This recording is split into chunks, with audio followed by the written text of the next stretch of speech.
सो hey everyone, आज की इस वीडियो में हम लोग कवर करने वाले हैं operating system in one shot, जिसमें हम लोग पढ़ेंगे 5 यूनिट्स।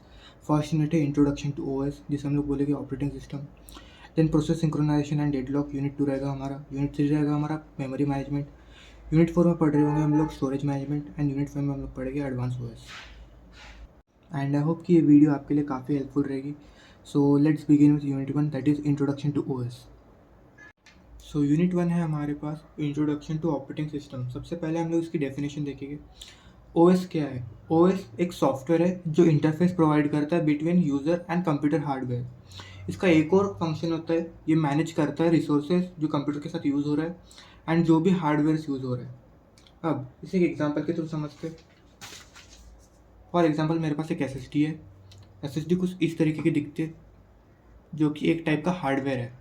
ठीक है, इसमें मेरे पास कुछ डेटा पड़ा है, तो मैं इस डेटा को डायरेक्टली एक्सेस नहीं कर सकता हूँ। मुझे इसके लिए चाहिए होगा ऑपरेटिंग सिस्टम। ऑपरेटिंग सिस्टम में होंगे कुछ ड्राइवर्स एंड एक्स्ट्रा के सॉफ्टवेयर जो कि एसएसडी में से डेटा रिट्रीव करने के काम में आएगा। सो मैं क्या करूँगा, डायरेक्ट एसएसडी को तो मैं चेक नहीं कर सकता, मुझे चाहिए होगा कोई इंटरफेस। सो मैं ओएस का यहाँ पर यूज़ करूँगा। ओएस के थ्रू चेक करूँगा इसमें मेरा जो डेटा है वो प्रॉपर है या नहीं। अगर रहा तो इसे हम लोग वापस मांग लेंगे एंड ये यूज़र के टूवर्ड्स पहुँच जाएगा। अभी हम लोग देखेंगे evolution of OS. Evolution of OS में सबसे पहले हमारे पास है फर्स्ट जनरेशन कंप्यूटर्स, जो कि शुरू हुए थे 1940 से 1950 के बीच में। इसमें हम लोग यूज़ करते थे वैक्यूम ट्यूब्स। वैक्यूम ट्यूब्स का यूज़ क्या था, ये हेल्प करते थे इलेक्ट्रॉन के फ्लो को कंट्रोल करने में। इसका जो एग्जांपल है वो है एनिएक और यूनिवैक। प्लीज़ नोट दैट कि जो सॉफ्टवेयर इसमें यूज़ होते थे उसमें हमारे पास कोई ऑपरेटिंग सिस्टम नहीं था पहले। एंड इसमें जो प्रॉब्लम्स थी वो थी कि बहुत बल्कि था, हीट कंजम्पशन पावर कंजम्पशन काफ़ी ज़्यादा था एंड हीट भी काफ़ी ज़्यादा प्रोड्यूस करता था। देन आए हमारे पास सेकेंड जनरेशन कंप्यूटर्स, जो कि चले 1950 से 1960 के बीच में। इसमें इंट्रोड्यूस हुआ था ट्रांजिस्टर्स, जो कि एक टाइप का सेमीकंडक्टर है। इसका भी काम था कि इलेक्ट्रॉन्स के फ्लो को कंट्रोल करे। इसमें हम लोग ने बैच प्रोसेसिंग सिस्टम को इंट्रोड्यूस किया था। इसके बारे में हम लोग डिटेल में आगे पढ़ेंगे टाइप्स ऑफ ओएस में। इसका जो एग्जांपल है वो है IBM 701, IBM 7090। इसके प्रोस क्या थे, ये एक सेमीकंडक्टर डिवाइस होने की वजह से काफ़ी छोटा था, परफॉर्मेंस में ड्रास्टिकली इम्प्रूवमेंट आया था। इसमें प्रॉब्लम्स क्या थे, अब ये ओवर हीटिंग होता था एंड न्यू टेक्नोलॉजी थी तो मेंटेनेंस इशू भी आते थे। देन हमारे पास है third generation OS, third generation system, जिसमें जो चला 1960 से 1979 के बीच में। इसमें हमने आईसीस का इंट्रोडक्शन कराया। आईसीस क्या होती है, कॉम्बिनेशन ऑफ डिजिटल लॉजिक्स। ठीक है, इसमें हमने यूज़ किया multi programming and time sharing operating system का। इसके एग्जांपल है IBM system 360 and Unix systems. इसमें इम्प्रूवमेंट क्या क्या थे, सबसे पहले जो CPU यूजेस था उसको काफ़ी ज़्यादा इम्प्रूव किया था एंड इसमें OS फीचर्स का भी इंट्रोडक्शन किया था। अब इसमें प्रॉब्लम्स क्या थी कि इसका जो हार्डवेयर कॉम्प्लेक्सिटी थी ना वो काफ़ी ज़्यादा बढ़ गई थी, एज वेल एज सिस्टम को मैनेज करने के लिए हमें एक्स्ट्रा रिसोर्सेज की ज़रूरत पड़ रही थी। सो अब आते हैं हम लोग फोर्थ जनरेशन सिस्टम्स के ऊपर, जो कि चला 1980 से 1990 के बीच में। इसमें इंट्रोड्यूस हुआ माइक्रो प्रोसेसर, जो कि हम लोग आज भी यूज़ करते हैं। आज माइक्रो प्रोसेसर में हम लोग मल्टीपल कोर्स वाले प्रोसेसर्स है, जिसमें हम लोग पैरेलल प्रोसेसिंग कर सकते हैं। वो टाइम पे ग्राफिकल यूज़र इंटरफेस को इंट्रोड्यूस कराया था। इसके एग्जांपल है MS DOS, जो सिंगल कोर पे वर्क करता था। Then Windows 1 and 2.0 and Mac OS का भी इंट्रोडक्शन हुआ था। इसके प्रोज क्या थे, यूज़र फ्रेंडली था एंड पर्सनल कंप्यूटर्स को भी हमने इंट्रोड्यूस कराया था, जो कि कमर्शियल यूज़ के लिए काफ़ी पॉपुलर हुआ था। इसके प्रॉब्लम्स क्या थे, limited networking and performance scalability. And last हमारे पास है फिफ्थ जनरेशन, जो कि 2000 से शुरू हुआ एंड अभी तक हम लोग इसको यूज़ कर रहे हैं। सो इसमें हमने यूज़ किया था मोबाइल प्रोसेसर, जो कि हम लोग मोबाइल्स में यूज़ करते हैं, जैसे स्नैपड्रैगन हो गया, एक्जीनोस हो गया, या फिर हम लोग लैपटॉप में जो प्रोसेसर्स यूज़ करते हैं H सीरीज़ वगैरह के या U सीरीज़ P सीरीज़, इनको इंट्रोड्यूस कराया था। इसको यूज़ किया था हमने क्लाउड में भी एंड IoT का फुल फॉर्म होता है इंटरनेट ऑफ थिंग्स। इसमें हमने इंट्रोड्यूस किया था advance OS and cloud support, as well as हमने काफ़ी ज़्यादा हद तक वर्चुअल मेमोरी को भी इसमें यूज़ किया था। वैसे वर्चुअल मेमोरी कंसेप्ट काफ़ी पुराना है, बट हमने सबसे ज़्यादा यूज़ हमने इसी में किया है। इसके एग्जांपल है एंड्रॉयड, iOS, विंडोज 10, लिनक्स। ये स्केलेबल था, सिक्योर था, पोर्टेबल भी था। बट इसमें प्रॉब्लम्स क्या थी, इसकी कॉम्प्लेक्सिटी और ज़्यादा बढ़ गई एंड डेटा प्राइवेसी में भी प्रॉब्लम्स आने शुरू हो गए। एंड इवन हम लोग को मैनेज करना था वायरस प्रोटेक्शन से भी। सो इसके लिए हमने इंट्रोड्यूस कराया था एंटीवायरस। अभी हम लोग देखेंगे objective of an operating system. सबसे पहला ऑब्जेक्टिव है कन्वीनियंस। जो हमारा ग्राफिकल यूज़र इंटरफेस है वो यूज़र फ्रेंडली होना चाहिए। सेकंड है एफिशिएंसी, जितने भी हमने रिसोर्सेज एलोकेट किए वो मैक्सिमम यूटिलाइजेशन करना चाहिए हार्डवेयर वगैरह का। Evolvability, adapt to the hardware changes, upgrade easily, मतलब कोई भी फ्यूचर में अपग्रेड आता है या सॉफ्टवेयर अपग्रेड हो या हार्डवेयर अपग्रेड हो उसको मैनेज करना आना चाहिए। देन रिसोर्स मैनेजमेंट, हम लोग प्रॉपरली मेमोरी अलोकेट कर पा रहे हैं या नहीं कर पा रहे, CPU यूटिलाइजेशन प्रॉपर है या नहीं, ये हम लोग को चेक करना है। देन सिक्योरिटी कंसर्न्स, हमारे जो फाइल्स वगैरह स्टोर्ड है वो प्रोटेक्टेड है या नहीं, प्रॉपरली इनक्रिप्ट हो रही है या नहीं। देन मल्टी प्रोग्रामिंग, एक साथ हम लोग को मल्टीपल प्रोसेस एग्जीक्यूट करता आना चाहिए। अब देखेंगे हम लोग functions and service of operating system. सबसे पहले है प्रोसेस मैनेजमेंट। इसमें क्या होता है, हमें प्रोसेस को क्रिएट करना, टर्मिनेट करना एंड एग्जीक्यूट करना आना चाहिए।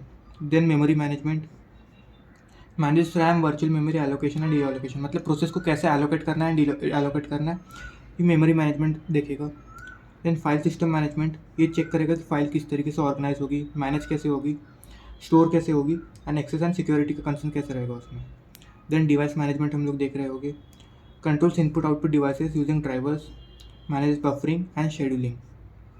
Then security and access control, जो फाइल है उसमें ऑथराइजेशन वगैरह चाहिए, यानी ऑथेंटिकेट यूज़र ही उसको एक्सेस करना चाहिए, ये सब आएगा सिक्योरिटी एंड एक्सेस कंट्रोल में। Then user interface, offer CLI, command line interface and graphical user interface for user interaction. Then error detection and handling, detection response to system error, मतलब अगर कोई सिस्टम में एरर जनरेट हो रहा है तो उसे डिटेक्ट प्रॉपरली करता आना चाहिए। Then resource allocation, distribute system resource efficiently among the users and task, मतलब डेडलॉक वगैरह आकर नहीं होना चाहिए, इसलिए हम लोग रिसोर्स एलोकेशन का प्रॉपरली यूज़ करेंगे। तो ये फंक्शन एंड सर्विस में आता है ऑपरेटिंग सिस्टम के। अभी हमारे पास नेक्स्ट टॉपिक है एप्लीकेशन एंड सिस्टम सॉफ्टवेयर। अब सिस्टम सॉफ्टवेयर क्या होते हैं, ये वो सॉफ्टवेयर होते हैं जो हार्डवेयर मैनेज करने में काम में आते हैं। एप्लीकेशन सॉफ्टवेयर जो यूज़र की स्पेसिफिक नीड के लिए बनाए हुए हैं, जैसे कि इसमें हम लोग देख सकते हैं कंपाइलर, OS ड्राइवर, ये सब आएंगे सिस्टम सॉफ्टवेयर में। जो इंस्टाग्राम, फेसबुक, व्हाट्सएप हो गया, ये हो गया हमारा application software.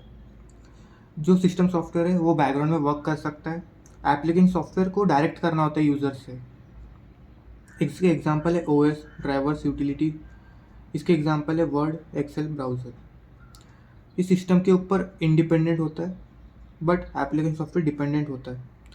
System software generally pre installed होते हैं, कुछ हमें बाहर से भी इंस्टॉल कर सकते हैं, जैसे हमारे कुछ ड्राइवर्स हो गए, जो कि जैसे प्रिंटर हमें यूज़ करना है उसके लिए हमें बाहर से ड्राइवर्स इंस्टॉल करने होते हैं। सो वो टाइम पे हमें इंस्टॉल खुद से करना होता है, वो प्री इंस्टॉल नहीं होता है। लेकिन मेजॉरिटी सॉफ्टवेयर, एप्लीकेशन सॉफ्टवेयर होते हैं वो यूज़र ही इंस्टॉल करता है, एंड कुछ जो होते हैं एज ब्लोटवेयर वो सिस्टम कंपनी खुद से प्रोवाइड करती है। सो नेक्स्ट टॉपिक है हमारा टाइप्स ऑफ ऑपरेटिंग सिस्टम, जिसमें फर्स्ट ऑपरेटिंग सिस्टम है बैच ऑपरेटिंग सिस्टम। इसमें क्या होता है, इसमें सिमिलर टाइप के जॉब जो होते हैं इसके बैचेस क्रिएट होते हैं एंड उसे एक साथ एग्जीक्यूट किया जाता है। फॉर एग्जांपल ये जो डायग्राम है, इसमें यूज़र 1 ने जॉब 1 क्रिएट किया, यूज़र 2 ने जॉब 2 क्रिएट किया एंड यूज़र N ने जॉब N क्रिएट किया। ये सारे जॉब्स के ऑपरेटर के पास, एंड ऑपरेटर क्या करेगा, इन बैचेस में जो भी सिमिलर टाइप की जॉब्स है उसको ऐड करेगा। फॉर एग्जांपल जॉब 1 और जॉब 6 को चाहिए Python and job 2 and job 7 को चाहिए C। सो ये इनके एक सेपरेट बैचेस बन गया एंड ये एग्जीक्यूट होने जाता है CPU के पास। नेक्स्ट है हमारे पास मल्टी प्रोग्रामिंग। अब मल्टी प्रोग्रामिंग में होता क्या है, रैम में हम लोग मल्टीपल प्रोसेस को इनपुट कराते हैं, जैसे P5, P4, P3, P2, P1। जैसे ही P1 एग्जीक्यूट हो जाएगा देन P2 रन होना शुरू हो जाएगा। उसके बाद हम लोग रैम में ऐड कर रहे होंगे P6, जो भी प्रोसेस आना रहेगा हम उसे ऐड कर रहे होंगे। सो इससे क्या होता है, CPU का आइडल टाइम कम हो जाता है, जिससे कि CPU अपनी मैक्सिमम यूटिलाइजेशन पे काम करता है। नेक्स्ट है हमारे पास टाइम शेयरिंग। अब ये सिमिलर है मल्टी प्रोग्रामिंग के, बस इसमें फ़र्क इतना है कि इसमें कंटेक्स्ट स्विचिंग होता है। कंटेक्स्ट स्विचिंग का मतलब क्या रहा, P1 को अगर हमें 4 मिली सेकेंड्स का रन टाइम चाहिए तो हम इसको टाइम क्वांटम के अकॉर्डिंग 2 मिली सेकेंड्स ही देगी, एंड जो बचा हुआ 2 मिली सेकेंड्स रहेगा इसके लिए थोड़ा वेट करेगा एंड सबको 2 मिली सेकेंड्स का इक्वल टाइम इसको अलॉकेट होगा सबको।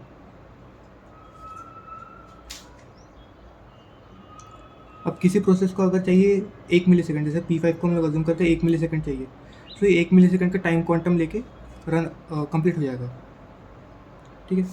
नेक्स्ट है हमारे पास real time operating system. Real time operating system ऐसा ऑपरेटिंग सिस्टम है जिसमें हम लोग टाइम प्रिसीजन को काफ़ी ज़्यादा इंपॉर्टेंस देते हैं। फॉर एग्जांपल से हमारा मिसाइल सिस्टम हो गया, इसमें हमें टाइम जो है वो काफ़ी ज़्यादा मैटर करता है। सो ऐसे सिस्टम्स को हम लोग बोलते हैं real time operating system. Then आता है हमारे पास डिस्ट्रीब्यूटेड सिस्टम। डिस्ट्रीब्यूटेड सिस्टम में क्या होता है, एक नेटवर्क होता है जिसमें मल्टीपल यूज़र है, हम लोग बोल सकते हैं पीसीस कनेक्टेड होते हैं। जैसे PC0 कनेक्टेड है, PC1 कनेक्टेड है, PC2 कनेक्टेड है। अब फॉर एग्जांपल PC0 के पास है हमारे पास ऑटो कैड का लाइसेंस, तो ये क्या कर सकता है डिस्ट्रीब्यूटेड सिस्टम के अकॉर्डिंग, जिसका लाइसेंस है ऑटो कैड का, ये PC2 भी शेयर कर सकता है एंड PC1 भी शेयर कर सकता है। देन हमारे पास है मल्टी प्रोसेसिंग। मल्टी प्रोसेसिंग में क्या होता है, एक सिंगल CPU को हम लोग डिवाइड कर देते हैं लॉजिकल कोर्स में, जिसके वजह से ये जो कोर्स बने 1 2 3 4 ये सिंगल प्रोसेसर की तरह काम करते हैं। सो होता ये है, ये हमारे पास सिंगल CPU है, मतलब सिंगल प्रोसेसर। इसमें एक कोर जो है वो म्यूज़िक को रन करेगा, एक फ़ोटो को रन करेगा, एक वीडियो को रन करेगा और एक गेम्स को रन करेगा। मतलब एक सिंगल CPU पैरेललिज्म अचीव कर लेता है इसके थ्रू, जिसकी वजह से क्या होता है मल्टीपल चीज़ें हम लोग पैरेलली इसको रन करा सकते हैं। सो अभी हम लोग देखेंगे OS स्ट्रक्चर। OS स्ट्रक्चर में सबसे पहले हमारे पास है सिंपल स्ट्रक्चर। इसकी डेफिनेशन क्या है, operating system with minimal organization often not divided into clear module और लेयर्स। सो यहाँ पर मेरे पास सिंपल स्ट्रक्चर का एक डायग्राम है जिसमें सबसे पहले हमारे पास है बायोस डिवाइस ड्राइवर, इसके ऊपर है हमारे पास डिवाइस ड्राइवर, इसके ऊपर है हमारे पास सिस्टम प्रोग्राम एंड देन है एप्लीकेशन प्रोग्राम। यहाँ पर देख सकते हैं एप्लीकेशन प्रोग्राम जो है डायरेक्ट बायोस डिवाइस ड्राइवर्स को एक्सेस कर पा रहा है। अभी एप्लीकेशन प्रोग्राम होते क्या है, ऐसे प्रोग्राम जो यूज़र ने खुद से बनाया है, ये एक्सेस कर पा रहे डिवाइस ड्राइवर को, मतलब ये चेंज भी कर सकते हैं। अब अगर कोई प्रोग्राम एप्लीकेशन प्रोग्राम क्रैश होता है तो इसका डायरेक्टली इफेक्ट हमें देखने मिलेगा डिवाइस ड्राइवर पे, जिसके से पूरा जो सिस्टम है वो भी क्रैश हो सकता है। तो एक मेजर डिसएडवांटेज है सिंपल स्ट्रक्चर में। देन हमारे पास है monolithic structure. Entire OS runs in a single kernel, large kernel in supervisor mode. ये मोनोलिथिक स्ट्रक्चर का डायग्राम है जिसमें आप लोग देख सकते हैं कर्नल है, मेजरली जितनी भी फंक्शनैलिटी है वो इसी में प्रोवाइड हो रही है, जैसे signal terminal, handling character IO, system terminal drivers, file system swapping block, IO system, CPU scheduling, page replacement, demand paging, virtual memory. इसके नीचे है हमारे पास हार्डवेयर एंड उसके ऊपर है हमारे पास system programs and system programs के ऊपर हमारे पास है यूज़र। अब मेजॉरिटी जो फंक्शनैलिटी है वो कर्नल में ही प्रोवाइड हो रही है, तो इसमें क्या होता है कॉम्प्लेक्सिटी ज़्यादा बढ़ जाती है एज वेल एज ज़्यादा कोड की रिक्वायरमेंट होती है। सो ये छोटे सिस्टम्स के लिए इसको इम्प्लीमेंट करना पॉसिबल नहीं है, एंड अगर इसमें कोई बग आता है इसके से पूरा सिस्टम भी क्रैश हो सकता है। एंड अगर हमें न्यू फंक्शनैलिटीज़ प्रोवाइड करनी है कर्नल में तो वो पॉसिबल नहीं है। देन हमारे पास है micro kernel. Only the essential part like IPC, inter-process communication, basic scheduling are in the kernel. Other services runs in user space.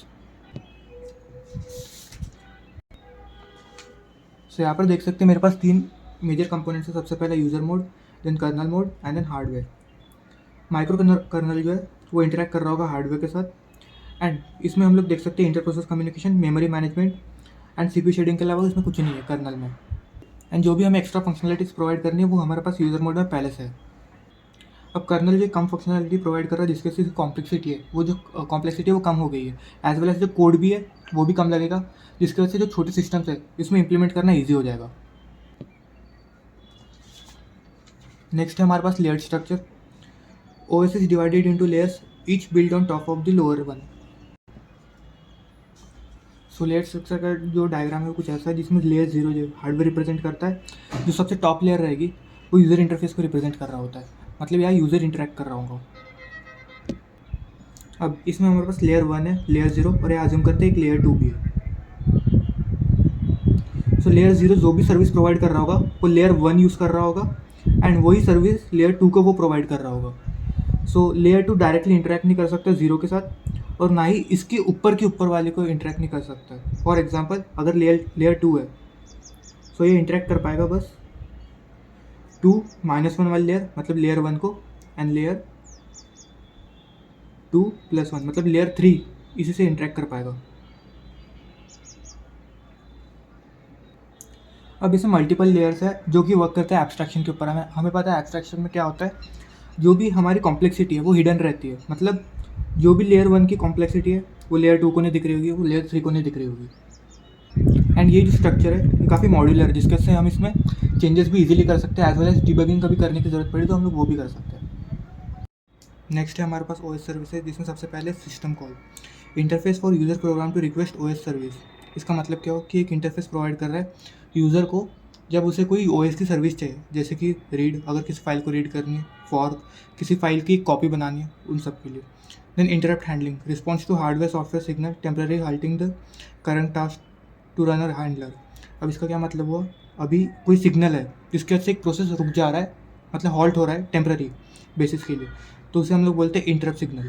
सो इसी को हैंडल करता है इंटरप्ट हैंडलिंग। नेक्स्ट है हमारे पास सिस्टम प्रोग्राम्स, ऐसा प्रोग्राम जो सपोर्ट करते हैं यूज़र एंड सिस्टम टास्क को।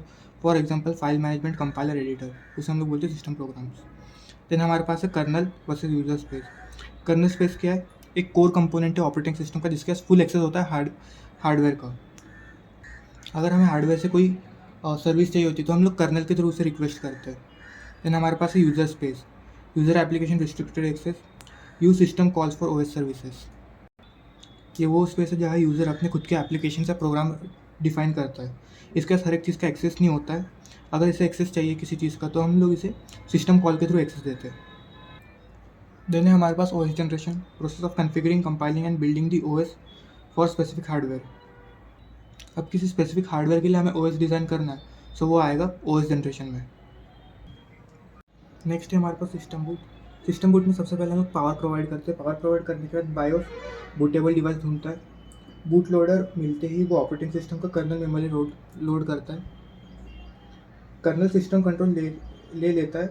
उसके बाद हार्डवेयर और सर्विस स्टार्ट करता है, मतलब इनिशियलाइजेशन करता है सिस्टम का। उसके बाद वो हमको लॉगिन प्रॉम्प्ट देता है। लॉगिन प्रॉम्प्ट देने के बाद हमारा जो ओएस है वो यूज़ करने के लिए रेडी हो जाता है। नेक्स्ट टॉपिक है हमारे पास प्रोग्राम एंड प्रोसेस। प्रोग्राम क्या होता है, सेट ऑफ इंस्ट्रक्शंस होता है। जैसे हम लोग सी प्रोग्राम लिखते हैं, उसमें हम लोग एडिशन ऑफ 2 नंबर्स लिखते हैं, तो हो गया प्रोग्राम। एंड उसी प्रोग्राम को जब हम लोग रन कराते हैं ना, तब वो प्रोसेस में कन्वर्ट हो जाता है। ठीक है, प्रोग्राम की जो स्टेट होती है वो स्टैटिक होती है, वेयर एज प्रोसेस की जो स्टेट होती है वो डायनामिक होती है।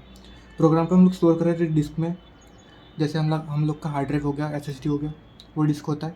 एंड उसके बाद हम लोग प्रोसेस को स्टोर कर रहे होते हैं मेन मेमोरी में। एग्जीक्यूशन इसका कैसे रहता है, ये हमेशा रन नहीं करते रहता है। जब हम उसको रन कराते तभी इसको हम लोग बोलते हैं एक्टिवली रनिंग। एग्जाम्पल के लिए नोटपैड EXE, chrome.exe, या फिर आप कोई एडिशन ऑफ 2 नंबर करते तो add.py या C, जो भी एक्सटेंशन है। एंड जब इसको आप रन कराते हो तो रनिंग नोटपैड, रनिंग क्रोम। इसमें कंपोनेंट्स का यूज़ हो रहे होते हैं, बस हम लोग कोड लिखते हैं। लेकिन जैसे ही हम लोग किसी प्रोग्राम को रन कराते हैं तो उसमें कोड भी यूज़ होता है, प्रोग्राम काउंटर भी यूज़ होता है, रजिस्टर भी यूज़ होता है, मेन मेमोरी भी यूज़ होती है। नेक्स्ट है हमारे पास process management. Process management is a function of the operating system that handles the creation, scheduling and termination of the process. इसका मतलब क्या हुआ, ये एक ऑपरेटिंग सिस्टम का पार्ट है, या हम लोग बोल सकते हैं एक कंपोनेंट है जो ये मैनेज करता है कि कौन सा प्रोसेस कब क्रिएट होगा, कब टर्मिनेट होगा, कब इसको टाइम स्लॉट देना है, नहीं देना है। नेक्स्ट है हमारे पास प्रोसेस मैनेजमेंट, जिसको हम लोग बोलते हैं ट्रांजिशन स्टेट डायग्राम। तो इसमें हमारे पास कुछ कंपोनेंट्स है, मतलब स्टेट्स है। सबसे पहला है न्यू, उसके बाद है रेडी, उसके बाद running, then waiting, then terminated. So इसको हम लोग एग्जाम्पल के थ्रू समझते हैं। फॉर एग्जाम्पल आपको एक गेम खेलना है जिसका नाम है GTA, उसकी EXE फाइल आपके पास है। सो जब आप EXE फाइल पर डबल क्लिक करते हो तब वो एक प्रोसेस बन जाता है। तब हम लोग बोलेंगे कि जो प्रोसेस है वो न्यू स्टेट में आ गया।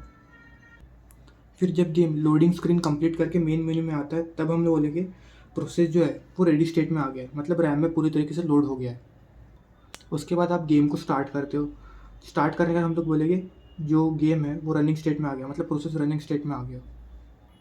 अब हो सकता है गेम खेलते खेलते आपको इनपुट आउटपुट ऑपरेशन करना हो, तो वो टाइम पे ना हो सकता है गेम थोड़ी देर के लिए वेटिंग पे चल जाए, मतलब होल्ड हो जाए। तब हम लोग बोलेंगे प्रोसेस जो है वो वेट स्टेट में आ गया। फिर उसके बाद फिर से वो रेडी क्यू में जाके फिर से रनिंग स्टेट में जाएगा।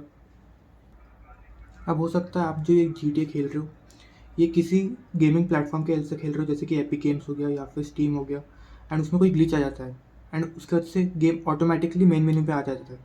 तो हम लोग उससे बोलेंगे कि इंटरप्ट ऑकर हो गया। तो वो टाइम पे गेम फिर से रेडी स्टेट में जाएगा, फिर से आप स्टार्ट करोगे, फिर से रनिंग में जाएगा। एंड एट दी एंड जब आप गेम को कम्प्लीटली मेन मेन्यू में जाके क्विट कर दोगे तो हम लोग बोलेंगे प्रोसेस टर्मिनेट हो गया या गेम खत्म हो गया। नेक्स्ट टॉपिक है हमारे पास प्रोसेस कंट्रोल ब्लॉक. अब process control block is a data structure use by operating system to store all the information about processes. अब जैसे हम लोगों के पास एक आईडी कार्ड होता है ना, वैसे प्रोसेस के पास भी एक आईडी कार्ड होता है जिसे हम लोग बोलते हैं प्रोसेस कंट्रोल ब्लॉक. इसमें कुछ एट्रीब्यूट्स है. सबसे पहले प्रोसेस आईडी. हर एक प्रोसेस को ना एक यूनिक आईडी हम लोग देते हैं. देन होता है प्रोसेस स्टेट. प्रोसेस रनिंग है, वेटिंग में है, कैसा है, वही प्रोसेस स्टेट बताता है. प्रोग्राम काउंटर क्या करता है, पॉइंट करता है नेक्स्ट इंस्ट्रक्शन के टूवर्ड्स, मतलब address of next instruction store करके रखता है. Then CPU register. देन है main memory management info. Details like base and limit register, page table जो है, ये सब मेन मेमोरी मैनेज करता है. देन अकाउंटिंग इन्फो, जैसे CPU यूजेज कितना है, टाइम लिमिट कितना है, प्रोसेस आईडी ऑफ पैरेंट, ये सब अकाउंटिंग इन्फो में आता है. देन है input output status, list of input output device allocated and IO request जो कि हम इस प्रोसेस को दे रहे हैं. देन प्रायोरिटी लेवल, इसकी प्रायोरिटी कितनी है, ये सब 8 हमारे पास टोटल ऑफ एट्रीब्यूट्स है प्रोसेस कंट्रोल ब्लॉक में. नेक्स्ट है हमारे पास context switching. Context switching is the process of saving the state of currently running process and loading the state of another process so CPU can switch from one process to another. इसको एक example के through समझते हैं. For example RAM में हमारे पास एक process है P1 जिसको टोटल ऑफ टाइम चाहिए वो है 4 मिली सेकेंड्स. ये रैम में जाने के बाद CPU के पास गया, ठीक है. CPU में जाने के बाद ये 2 मिली सेकेंड के लिए रन हो गया एंड बचता कितना है फिर हमारे पास 2 मिली सेकेंड. फिर जो स्टेट है ना ये सेव हो जाएगी, वापस से इसको रैम में हम लोग पुट कर देंगे. फिर कोई प्रोसेस P2 आएगा, वो रन होगा, उसके बाद हम लोग प्रोसेस P1 को फिर से लाएंगे CPU पे. सो यही उसको बोलते हैं हम लोग कंटेक्स्ट स्विचिंग. देन है हमारे पास प्रीएम्प्टिव एंड नॉन प्रीएम्प्टिव. ऐसे प्रोसेसेस जो बीच में ही कंटेक्स्ट स्विच कर पाते हैं, मतलब जैसे हमने प्रीवियस एग्जांपल में देखा, उस टाइप के प्रोसेस को बोलते हैं हम लोग pre-emptive scheduling. And non pre-emptive का मतलब ये है अगर कोई भी प्रोसेस एक बार क्रिटिकल सेक्शन में एंटर हो गया तो पूरा एग्जीक्यूट होने के बाद ही बाहर आएगा. तो CPU कंट्रोल कैसा रहता है इसका, OS can take back CPU from a running process. A CPU is release only when the process is finished और वेट. ठीक है. रिस्पॉन्स टाइम क्या है, फास्ट रहता है इसका थोड़ा स्लो रहता है. मोर फेयर है, prevents one process from hogging CPU. Then है लेस फेयर, लॉन्ग टास्क में डिले अदर्स. नॉन प्रीएम्प्टिव में ना हम लोग कभी कभी कॉनवे इफेक्ट नाम से एक एनोमली हम लोग वो भी इसे एक्सपीरियंस करते हैं. देन उसके बाद है कम्प्लेक्सिटी. ये जो है प्रीएम्प्टिव वाला मोर कम्प्लेक्स होता है, नॉन प्रीएम्प्टिव वाला सिंपल होता है. एग्जांपल्स में राउंड रॉबिन, प्रीएम्प्टिव प्रायोरिटी. उसके बाद है नॉन प्रीएम्प्टिव में first come first serve, shortest job first. Then हमारे पास है CPU शेड्यूलिंग एल्गोरिथम. और CPU scheduling algorithm is a method use by operating system to decide which process in the ready queue should be allocated the CPU next. अब इसका मतलब क्या हुआ, ये एक मेथड है जो ऑपरेटिंग सिस्टम यूज़ करता है ये डिसाइड करने के लिए कौन से प्रोसेस को हम लोग को रेडी स्टेट में डालना है, कौन से प्रोसेस को हम लोग को CPU टाइम देना है, कौन सा प्रोसेस नेक्स्ट एग्जीक्यूट होगा. सो इसके हमारे पास जो टाइप्स है वो है FCFS, SDF, राउंड रॉबिन. इसकी न्यूमेरिकल्स मैंने दूसरी वीडियो में सॉल्व की है. इसकी लिंक जो है रहेगी न्यूमेरिकल्स की, वो मैं आपको डिस्क्रिप्शन में दे दूँगा, आप वहाँ से पढ़ सकते हैं. सो यहाँ पर हमारा जो यूनिट 1 है वो कंप्लीट होता है. अब इसके बाद हम लोग स्टार्ट करेंगे यूनिट 2.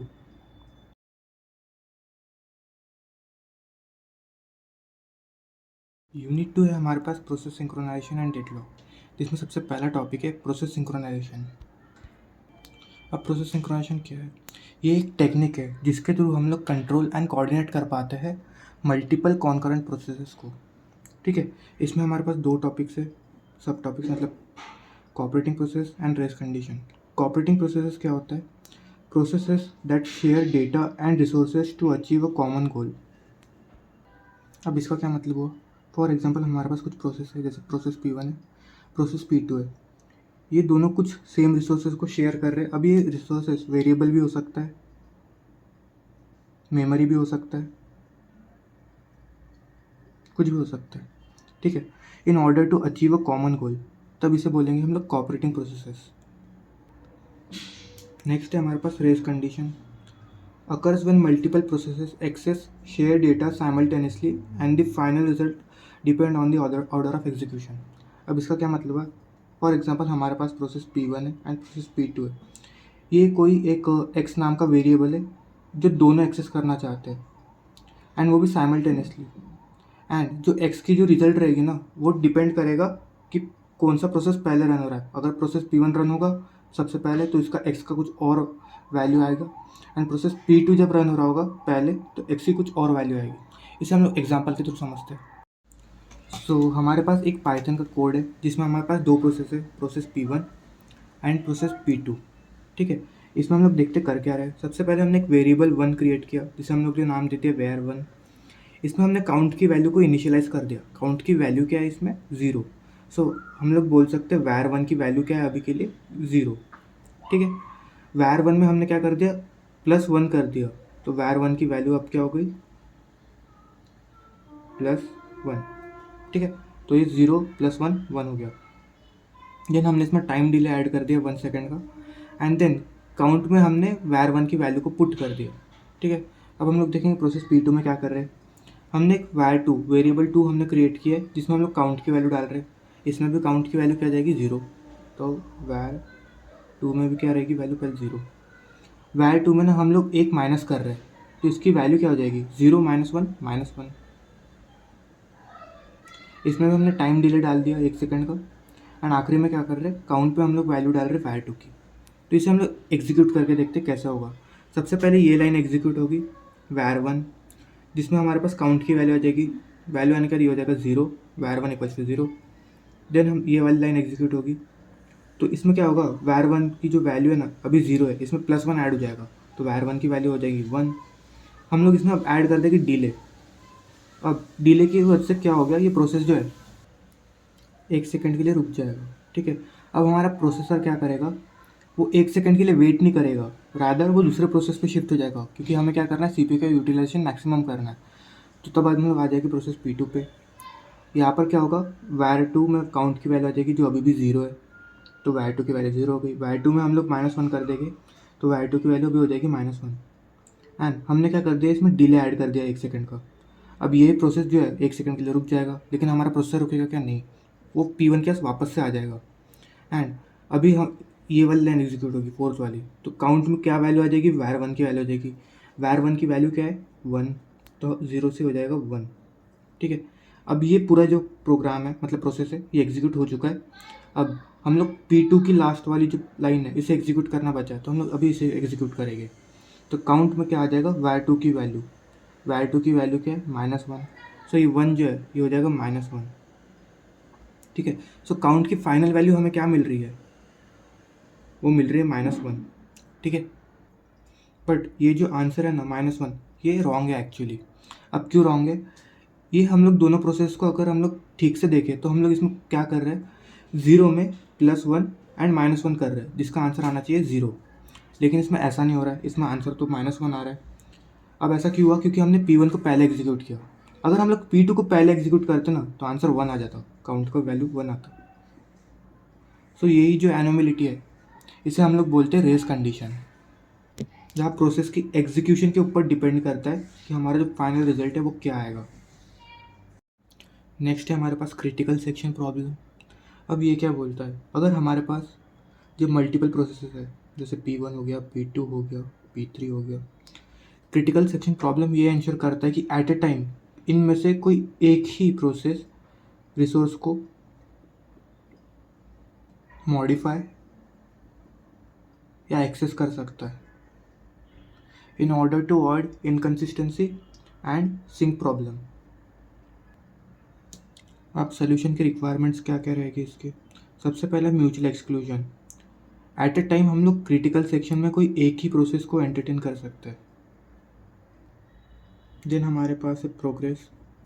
जो प्रोसेसेस क्रिटिकल सेक्शन में नहीं है बस वही डिसाइड कर सकते हैं कि कौन सा प्रोसेस नेक्स्ट एंटर होगा। देन है हमारे पास bounded waiting. A limit must exist on the number of time other processes can enter their critical section before one process is granted access। इसका क्या मतलब हुआ? एक हमारे पास प्रोसेस है फॉर एग्जांपल P1, इसमें ना हम लोग लिमिट लगा देंगे कि ये इतने बार ही क्रिटिकल सेक्शन में एंटर हो सकता है। जब हम लोग वो लिमिट लगाते हैं तो हम लोग बोलते हैं बाउंडेड वेटिंग। अभी हम लोग देखेंगे कि जो क्रिटिकल सेक्शन की प्रॉब्लम है उसे हम लोग सॉल्व किस तरीके से करते हैं। सबसे पहला जो हमारे पास तरीका है, जब हमारे पास दो प्रोसेस रहते हैं ना तो हम लोग पीटरसन सोल्यूशन का यूज़ कर सकते हैं। अब ये क्या है, इसे हम लोग डायरेक्ट एग्जांपल के थ्रू समझते हैं। अज्यूम करते हैं हमारे पास दो प्रोसेस है, process Pi and process Pj, and in दोनों को ना साथ में क्रिटिकल सेक्शन चाहिए, लेकिन ये हम लोग कर नहीं सकते। सो इसके लिए हम लोग क्या करेंगे, पीटरसन सोल्यूशन का यूज़ करके ये जो एनोमेलिटी है इसे हम लोग हटाएंगे। तो सबसे पहले हम लोग 2 साइज़ का एक एरे क्रिएट करेंगे जो कि होगा बूलियन डेटा टाइप का, एंड उसका नाम रखेंगे हम लोग फ्लैग। ये क्या शो करता है कि जो प्रोसेस पी आई है या प्रोसेस पी जे है ये रेडी है क्रिटिकल सेक्शन में जाने के लिए, ठीक है। देन हम लोग एक टर्न नाम का वेरिएबल क्रिएट करेंगे जो ये बता रहा होगा कि क्रिटिकल सेक्शन में जाने की टर्न किसकी है। अब हम लोग ना इस कोड को एग्जीक्यूट करेंगे। प्रोसेस पी आई जो है एंड प्रोसेस पी जे जो है इसे हम लोग साइमल्टेनियसली एग्जीक्यूट करेंगे, ठीक है। तो सबसे पहले एग्जीक्यूट होगी ये वाली लाइन।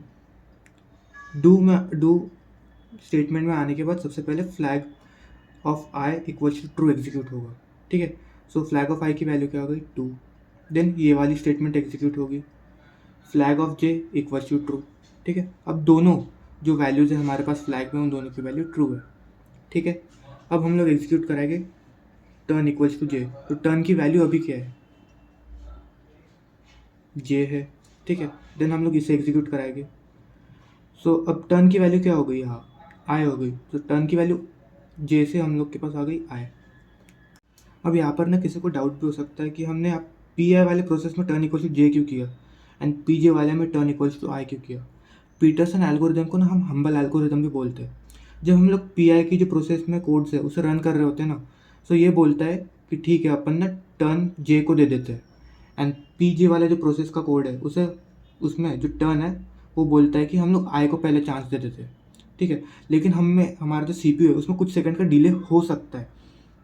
तो सबसे पहले यहाँ पर ना turn equal to J execute हुआ, तो टर्न की वैल्यू हमारे पास सबसे पहले आई थी जे।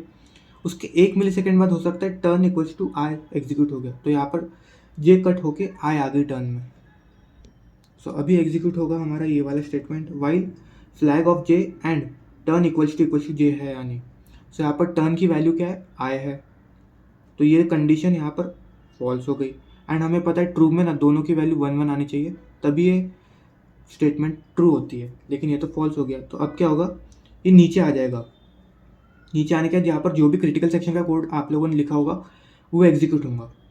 वो होने के बाद हम लोग यहाँ आ रहे होंगे एंड चेक करेंगे वाइल फ्लैग ऑफ आई जो है एंड टर्न इक्वल्स टू आई है या नहीं। सो हमें पता है फ्लैग ऑफ आई की वैल्यू यहाँ पर ट्रू है एंड टर्न में जो है वो आई है। सो क्या होगा, यहाँ पर देख सकते सेमी कॉलन है, मतलब इसके आगे कोई स्टेटमेंट नहीं है। सो कंपाइलर ना इसी के ऊपर लूप करते जाएगा जब तक ये स्टेटमेंट फॉल्स नहीं हो जाती। अब ये लूप करते जा रहा है जब तक स्टेटमेंट फॉल्स नहीं होगी। इसके बाद रन होगा ये वाला स्टेटमेंट। जब क्रिटिकल सेक्शन खत्म हो जाएगा तब ये वाला स्टेटमेंट रन हो रहा होगा, जिसमें क्या होगा, फ्लैग ऑफ आई की वैल्यू हम लोग फॉल्स कर देंगे।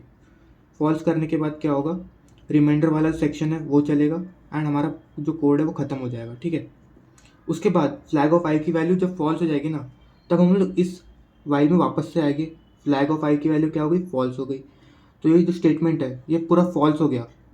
इसके बाद ना हम लोग ये वाला कोड एग्जीक्यूट कर रहे होंगे, मतलब आपका जो क्रिटिकल सेक्शन वाला कोड है ये एग्जीक्यूट हो रहा होगा। जब ये एग्जीक्यूट हो गया फिर फ्लैग ऑफ जे की वैल्यू जो हो जाएगी वो फॉल्स हो जाएगी। देन रिमाइंडर सेक्शन जो है वो रन होगा एंड उसके बाद हमारा ये कोड भी खत्म होगा। सो ऐसे हम लोग पीटरसन एल्गोरिदम का यूज़ करके हम लोग क्रिटिकल सेक्शन प्रॉब्लम को अवॉइड कर सकते हैं। आई नो कि ये टॉपिक जो है थोड़ा कंफ्यूजिंग है, अगर आपको नहीं समझे तो आप इस सेक्शन को प्लीज़ एक और बार देखिए। नेक्स्ट है हमारे पास सेमाफोर्स। अब ये क्या होता है, हमें पता है पीटरसन हम लोग क्यों यूज़ करते हैं, जब हमारे पास 2 प्रोसेसेस दिए हुए हैं, ठीक है, P1 जैसे P2, एंड इसे चाहिए क्रिटिकल सेक्शन, मतलब दोनों को साथ में क्रिटिकल सेक्शन चाहिए। लेकिन इसका एक लिमिटेशन यही है कि ये बस 2 प्रोसेस को हैंडल कर सकता है। एंड अगर हमें मल्टीपल प्रोसेस को हैंडल करना है ना, तब हम लोग यूज़ करते हैं सेमाफोर। ये क्या है, ये कुछ नहीं है, बस एक इंटीजर वैल्यू है और कुछ नहीं है। इसे हम लोग एस से रिप्रेजेंट करते हैं, जो सिंक्रोनाइजेशन टूल की तरह काम करता है in order to control access. अब इसका मतलब क्या हो कंट्रोल एक्सेस का, हमारे पास जो भी P1, P2, P3, P4 and Pn तक जो भी प्रोसेस आएंगे उनमें से क्रिटिकल सेक्शन किसको देना है, ये हम लोग सेमाफोर के थ्रू डिसाइड करते हैं। इसमें हमारे पास 2 टाइप्स होते हैं, बाइनरी सेमाफोर, काउंटिंग सेमाफोर। इसमें हमारे पास 2 ऑपरेशन है, वेट ऑफ एस जो कि डिक्रीमेंट करेगा सेमाफोर की वैल्यू को, देन सिग्नल ऑफ एस जो कि सेमाफोर की वैल्यू इंक्रीज करेगा, ठीक है। इसे हम लोग एग्जाम्पल के थ्रू देखते हैं कि वर्क कैसे करता है। सबसे पहले हम लोग देखेंगे वेट फंक्शन क्या होता है। वेट फंक्शन में सबसे पहले हमारे पास एक वाइल स्टेटमेंट होता है, जो चेक करता है एस की जो वैल्यू है वो 0 से छोटी तो नहीं है या फिर उसकी इक्वल तो नहीं है। अगर ये कंडीशन ट्रू होती है तो यहाँ पर देख सकते हैं सेमीकोलन है, मतलब इसके आगे हमारे पास वाइल के अंदर कोई स्टेटमेंट नहीं है, सो ये सेल्फ लूप हो जाएगा एंड तब तक चलता रहेगा जब तक ये कंडीशन फॉल्स नहीं होती। अगर कंडीशन फॉल्स हो गई तो S equals to S minus one हो जाएगा, मतलब एस में से एक वैल्यू कम हो जाएगी। एंड हम लोग सिग्नल में देखेंगे तो सिग्नल में कुछ नहीं है, बस S equals to S plus one, मतलब एस में हम लोग बस एक एडिशन करा रहे हैं एक वैल्यू का जो कि वन। सो हमने ये बेसिक स्ट्रक्चर पहले भी देखा है पीटरसन्स में। अब हम लोग क्या करेंगे ना, इंटरसेक्शन में फ्लैग की जगह हम लोग लिख देंगे वेट। सो इसकी जगह हम लोग क्या कर देंगे, वेट।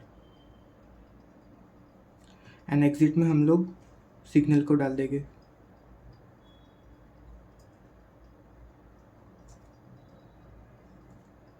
और अज्यूम करेंगे हमारे पास 3 प्रोसेस है, P1, P2, P3।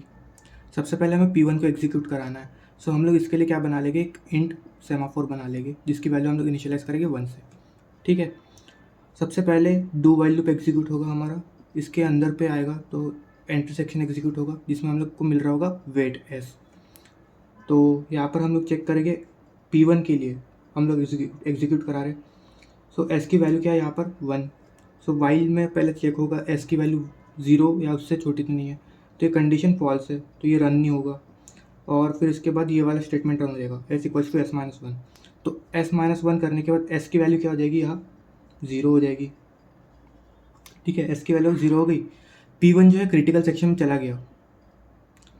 For example अगर P2 कंटेक्स्ट स्विच करके क्रिटिकल सेक्शन में आने की कोशिश करता है तो क्या होगा, वापस से एंट्री सेक्शन में आएगा, वेट फिर से एग्जीक्यूट होगा। P2 के लिए चल रहा है, ठीक है ना। P1 क्रिटिकल सेक्शन में पहले से, P2 समझो कंटेक्स्ट स्विच करके आ गया, तब क्या होगा हम लोग वो देख रहे हैं। वेट फंक्शन को हम लोग चेक कर रहे होगे, एस की वैल्यू अभी क्या है 0। सो यहाँ पर देख सकते हैं while S is greater than lesser than और इक्वल टू 0, तो ये कंडीशन जो है ट्रू हो गई। ये सेल्फ लूप में चलेगा अभी। सेल्फ लूप की वजह से ना ये क्या हो जाएगा, इनफाइनाइट वेट पे चले जाएगा। और ये कब तक वेट पे रहेगा, जब तक ये कंडीशन फॉल्स नहीं हो जाती। तो इसके वजह से क्या हुआ, जो प्रोसेस P2 है क्रिटिकल सेक्शन में आने का ट्राई कर रहा था वो अब आ नहीं पा रहा है। और ये कब तक नहीं आ पाएगा, जब तक P1 कंप्लीट नहीं होता। P1 क्रिटिकल सेक्शन से जैसे ही कंप्लीट हो गया एग्जिट सेक्शन में जाएगा। सिग्नल जो है हमारा, इसमें हम लोग एस की वैल्यू को इंक्रीमेंट कर देंगे 1 से, सो ये 0 से वापस 1 हो जाएगा। एंड बाकी जो हमारा कोड है वो एग्जीक्यूट हो जाएगा। फिर हम लोग P2 को रन करा सकते हैं क्योंकि अभी यहाँ एस की जो वैल्यू है ये 1 हो गई है। एंड जब हम लोग वेट में चेक करने जाएंगे तो ये कंडीशन फॉल्स हो जाएगी, एस माइनस वन हो जाएगा, एस की वैल्यू फिर से 0 हो जाएगी, फिर ये चले जाएगा क्रिटिकल सेक्शन में। देन ये क्रिटिकल सेक्शन को एग्जीक्यूट करने के बाद आ जाएगा एग्जिट सेक्शन में, एस की वैल्यू वापस से 1 हो जाएगी, बाकी का बचा हुआ कोड रन हो जाएगा एंड आखिरी में P3 भी ऐसी एग्जीक्यूट हो जाएगा। सो ये था हमारा सेमाफोर वाला कंसेप्ट। अब हम लोग नेक्स्ट टॉपिक के ऊपर बढ़ेंगे। सो अभी हम लोग देखेंगे क्लासिक प्रॉब्लम्स ऑफ सिंक्रोनाइजेशन, जिसमें पहला है हमारे पास प्रोड्यूसर कंज्यूमर प्रॉब्लम। इसमें हम लोग क्या करते हैं, हमारे पास सिस्टम होता है जिसमें हम लोग प्रोड्यूसर, बफर और कंज्यूमर होता है। ठीक है, जिसमें हम लोग जो बफर है ना वो शेयर्ड होता है among producer and consumer. And हम लोग इसमें यूज़ करते हैं सेमाफोर का in order to solve the problem of producer consumer. इसे हम लोग डायरेक्ट एक एग्जाम्पल के थ्रू समझते हैं। सो यहाँ पर मेरे पास एक सिस्टम है जिसमें मेरे पास एक प्रोड्यूसर जो कुछ डेटा बिट्स प्रोड्यूस करके बफर में डालेगा, बफर जहाँ डेटा स्टोर होगा, एंड कंज्यूमर जो बफर से डेटा लेगा। अब इसमें ना हमारे पास 2 प्रॉब्लम आ सकती है। सबसे पहला प्रॉब्लम कि जब प्रोड्यूसर जो है वो डेटा को ना बहुत ज़्यादा स्पीड से प्रोड्यूस कर रहा है एंड जो कंज्यूमर है उसकी कंज्यूम करने की स्पीड कम है, तो उस केस में क्या हो जाएगा, यहाँ पर जो बफर है वो फुल हो जाएगा एंड जो बाकी के जो डेटा रहेंगे जैसे 5, 6, 7, 8 ये ओवरफ्लो होके वेस्ट हो जाएंगे। तो ऐसे केस में ना कंज्यूमर को जो डेटा मिलना चाहिए था एक्यूरेट वाला वो नहीं मिलेगा। और सेकंड केस में जब प्रोड्यूसर काफ़ी कम स्पीड से प्रोड्यूस कर रहा है डेटा को, लेकिन कंज्यूमर की जो डेटा कंज्यूम करने की स्पीड है वो बहुत ज़्यादा है, तो क्या हो जाएगा, एक टाइम के बाद ये जो बफर है एम्प्टी हो जाएगा क्योंकि सारे जो डेटा है वो कंज्यूमर ने कंज्यूम कर लिया। एंड जब वो नया डेटा कंज्यूम करने जाएगा जो कि इसमें है ही नहीं, तब इसे एरर मिल जाएगा। सो इन दोनों को हमें सॉल्व करना है, तो इसके लिए हम लोग यूज़ करते हैं सेमाफोर। सबसे पहले हम लोग बना लेंगे इंट एस जो कि हमारा होगा सेमाफोर वैल्यू।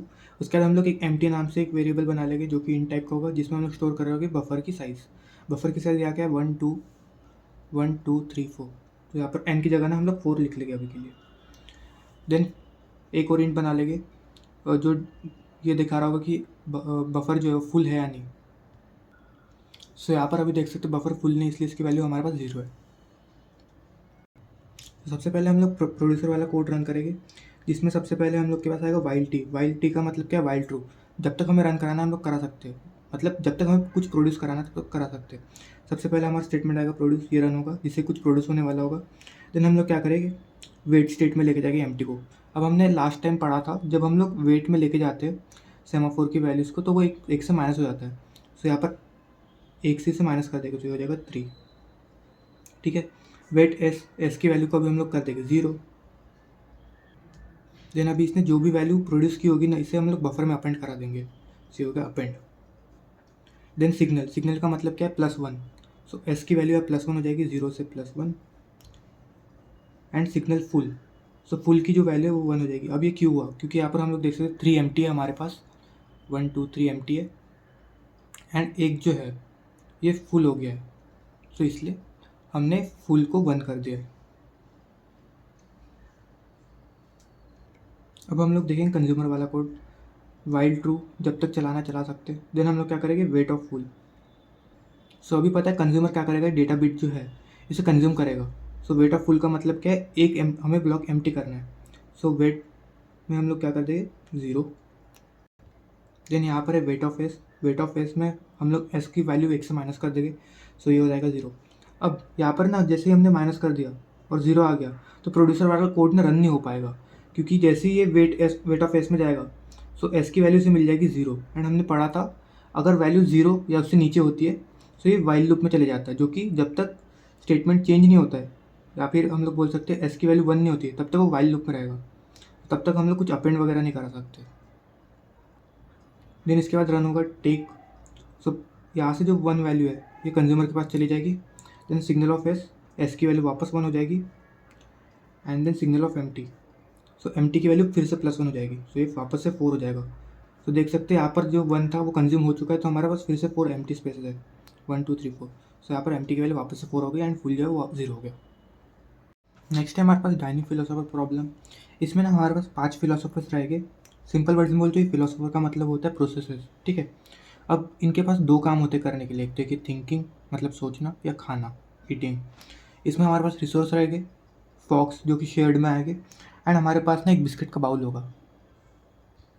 सो इसे हम लोग एक एग्जाम्पल के थ्रू समझते हैं। सो यहाँ पर हमारे पास बिस्किट वाला बाउल है, इसके बाद हमारे पास फिलोसोफर्स है जिसे हम लोग P1 P2 P3 P4 P5 से डिनोट कर रहे हैं। हमारे पास फॉक्स है जो कि है ये 1 2 3 4 5, ये जो लाइन्स हैं इसे हम फॉर्क बोलेंगे। ठीक है, अब होता क्या है, ये जो फिलोसोफर्स है ना इनको बिस्किट खानी है, लेकिन बिस्किट खाने के लिए इनको चाहिए 2 स्पून्स, या फिर हम लोग बोल सकते हैं 2 फॉक्स। ये एक फॉक्स से बिस्किट नहीं खा सकता है। सो अभी क्या करेंगे, जो भी फॉर एग्जांपल हम लोग P2 को लेते हैं, P2 फिलोसोफर, यह क्या करेगा, सबसे पहले लेफ्ट साइड वाली अपनी फॉर्क उठाएगा, देन राइट साइड वाली फॉर्क उठाएगा। तो सबसे पहले वो ये वाली फॉर्क उठाएगा, उसके बाद ये वाली, एंड देन खाना शुरू करेगा। लेकिन अगर P3 को खाना है इस पॉइंट पे, तो वो नहीं खा पाएगा, क्योंकि हमें पता है बिस्किट खाने के लिए हमारे पास 2 स्पून या 2 फॉक्स चाहिए होते, लेकिन एक तो ऑक्यूपाइड हो गया, P3 के पास बचा ये वाला। सो एक से तो ये खा नहीं पाएगा। सो ऐसे केस में P3 को वेट करना पड़ेगा। अब इसमें एक और केस हो सकती है जहाँ सारे प्रोसेस ने या फिर सारे फिलोसोफर ने एक एक फॉर्क उठा लिया, तभी भी ये खा नहीं पाएंगे। क्यों? क्योंकि हमें पता है हमें 2 स्पून चाहिए मिनिमम, एंड 2 स्पून किसी को भी नहीं मिलने वाला, क्योंकि सब ने एक एक स्पून उठा लिया है। सो अभी इसका कोड देखेंगे वर्क कैसे करता है, मतलब अवॉइड करने के लिए। तो सबसे पहले जितने भी फिलोसोफर्स एंड फॉक्स है इसे हम लोग नंबरिंग दे देंगे। सो P1 को हम लोग 0 1 2 3 4, देन फॉक्स 0 1 2 3 4। अब यहाँ पर मैंने नंबरिंग कर ली है, और हम लोग अभी एक एरे क्रिएट करेंगे जो कि फॉर्क को डिनोट कर रहा होगा, कितने फॉर्क फ्री है कितने नहीं है। तो यहाँ पर मेरे पास 5 फॉक्स थे, 1 2 3 4 5, तो मैंने 5 साइज़ का एक एरे बना लिया, एंड जिसमें सब में मैंने 1 1 इनिशियलाइज़ किया। 1 का मतलब क्या है कि हमारे पास जो फॉर्क है वो फ्री है यूज़ करने के लिए। अब हमें पता है ये जो फिलोसोफर लोग हैं ये 2 ऑपरेशंस कर सकते हैं। पहला तो थिंक,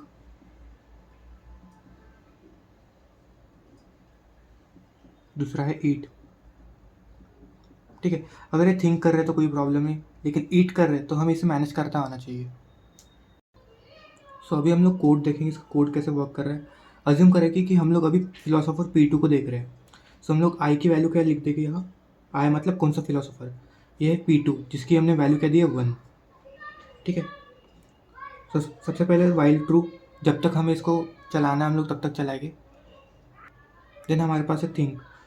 अब अगर कोई फिलोसोफर थिंक कर रहा है तो इसे करने देना चाहिए, इससे हमें कोई प्रॉब्लम नहीं है। देन हम लोग जाएंगे इस वाली स्टेटमेंट में, इसमें देख सकते हैं हमारे पास वेट है, वैल्यू हमें किसकी चाहिए, फॉर्क ऑफ आई की वैल्यू क्या है 1। सो यहाँ पर हम लोग देखेंगे एरे ऑफ 1, सो इसकी वैल्यू हम लोग यहाँ पुट कर देंगे एंड हम लोग वेट पे लगा देंगे इस इंडेक्स को। ठीक है, सो वेट पे लगाने के बाद हमें पता है कि 1 से वैल्यू माइनस हो जाती है, फिर ये जो 1 है ये हो जाएगा 0। ठीक है, देन यहाँ पर है wait of fork of I plus 1 modulo 5। अब हमारे पास पता है आई जो है 1 है, सो 1 प्लस 1 2 हो जाएगा, 2 मॉड्यूलो 5 का आंसर भी हमारे पास 2 ही रहेगा। सो फॉर्क ऑफ 2 में हम लोग यहाँ जाएंगे या सेकंड इंडेक्स पे। अब हम लोग क्या करेंगे ना, वेट है यहाँ, वेट में हमें पता है डिक्रीमेंट होता है, सो 1 को हम लोग क्या कर देंगे 0। अब यहाँ देख सकते हैं जो फिलोसोफर P2 है ना, इसके पास ये वाली फॉर्क एंड ये वाली फॉर्क आ चुकी है। ठीक है, एंड इसके बाद ईट वाला स्टेटमेंट हमारा चलेगा एंड इसके बाद क्या कर, ईट होने के बाद हम लोग क्या करेंगे, इसे फ्री कर देंगे। सिग्नल में हमें पता है वैल्यू जो है नॉर्मल हो जाती है, मतलब +1 हो जाती है, तो यहाँ पर 0 जो है वो 1 हो जाएगा एंड देन नेक्स्ट वैल्यू भी जो है 0 से 1 हो जाएगी। लेकिन एक और हम लोग केस देखते हैं, फॉर एग्जाम्पल हमारे पास इसकी वैल्यू 0 है, मतलब P2 ने होल्ड करके रखा है first fork and second fork, and तब आ जाता है P3। तो P3 को भी स्टार्ट से शुरू करना पड़ेगा, थिंक पे आएगा कोई बात नहीं। उसके बाद क्या करेंगे हम लोग, wait. So wait of fork of i की वैल्यू अभी क्या है, यहाँ पर हम लोग 2 पकड़ेंगे,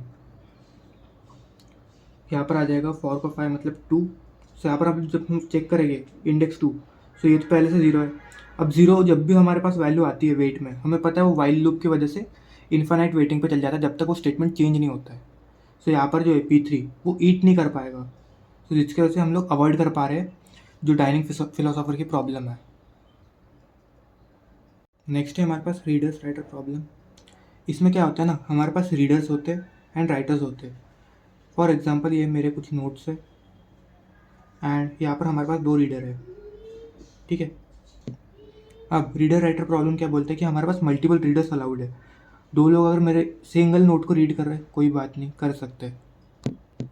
अगर ये 2 लोग नोट्स रीड नहीं कर रहे एंड मैं यहाँ पर आके कुछ चेंजेस कर दूँ तो वो भी चलेगा। लेकिन जब ये लोग रीड कर रहे होंगे एंड मैं नोट्स को चेंज कर दूँ तो वो नहीं चलेगा। रीडर्स राइटर प्रॉब्लम यही बोलता है। फॉर एग्जांपल ये मेरे नोट्स है, यहाँ पर ये जो पर्सन है, पर्सन 1, इसने 4th लाइन तक रीड कर लिया है। ठीक है, एंड फिर बाद में मुझे पता चलता है मैंने नोट्स में तो कोई गड़बड़ी कर दिया, तो मैंने क्या किया, फर्स्ट एंड सेकंड लाइन को चेंज कर दिया। राइटर ने फर्स्ट एंड सेकंड लाइन को चेंज कर दिया। अब क्या हुआ, रीडर के पास अपडेटेड इन्फॉर्मेशन तो आई नहीं क्योंकि उसने पहले ही 4th तक रीड कर दिया। सो ये जो प्रॉब्लम है ना, इसे हम लोग बोलते हैं रीडर्स राइटर प्रॉब्लम। नेक्स्ट है हमारे पास स्लीपिंग बार्बर प्रॉब्लम। इसमें क्या होता है ना, हमारे पास एक बार्बर होता है जो सो रहा होता है एंड एक होता है हमारे पास वेटिंग लिस्ट और होता है कस्टमर। इसे डायरेक्ट एग्जांपल के थ्रू समझते हैं। सो इनिशियली ना बार्बर सो रहा होता है जब इसके पास कोई कस्टमर नहीं होता है। सो एक कस्टमर आता है, फॉर एग्जांपल ये कस्टमर बार्बर को उठा देता है। यहाँ पर जो बार्बर है ना ये है CPU एंड कस्टमर जो है वो है प्रोसेस। अब ये बार्बर उठ गया है तो अब क्या करेगा, ये जो प्रोसेस है ना इसकी कटिंग करेगा। ठीक है, कटिंग करते टाइम हो सकता है काफ़ी सारे न्यू कस्टमर भी आ जाए। अब ये जो न्यू कस्टमर है ना ये वेट कर रहे होंगे जब तक ये प्रोसेस फ्री नहीं हो जाता, मतलब ये जो कस्टमर है ये फ्री नहीं हो जाता तब तक ये वेट करेंगे। अब हो सकता है एक और कोई प्रोसेस आ जाए या फिर कस्टमर आ जाए 4th वाला, ये चेक करेगा कि यहाँ तो जगह ही नहीं है। अब जगह ना होने की वजह से ना ये चले जाएगा बिना अपना काम कराए।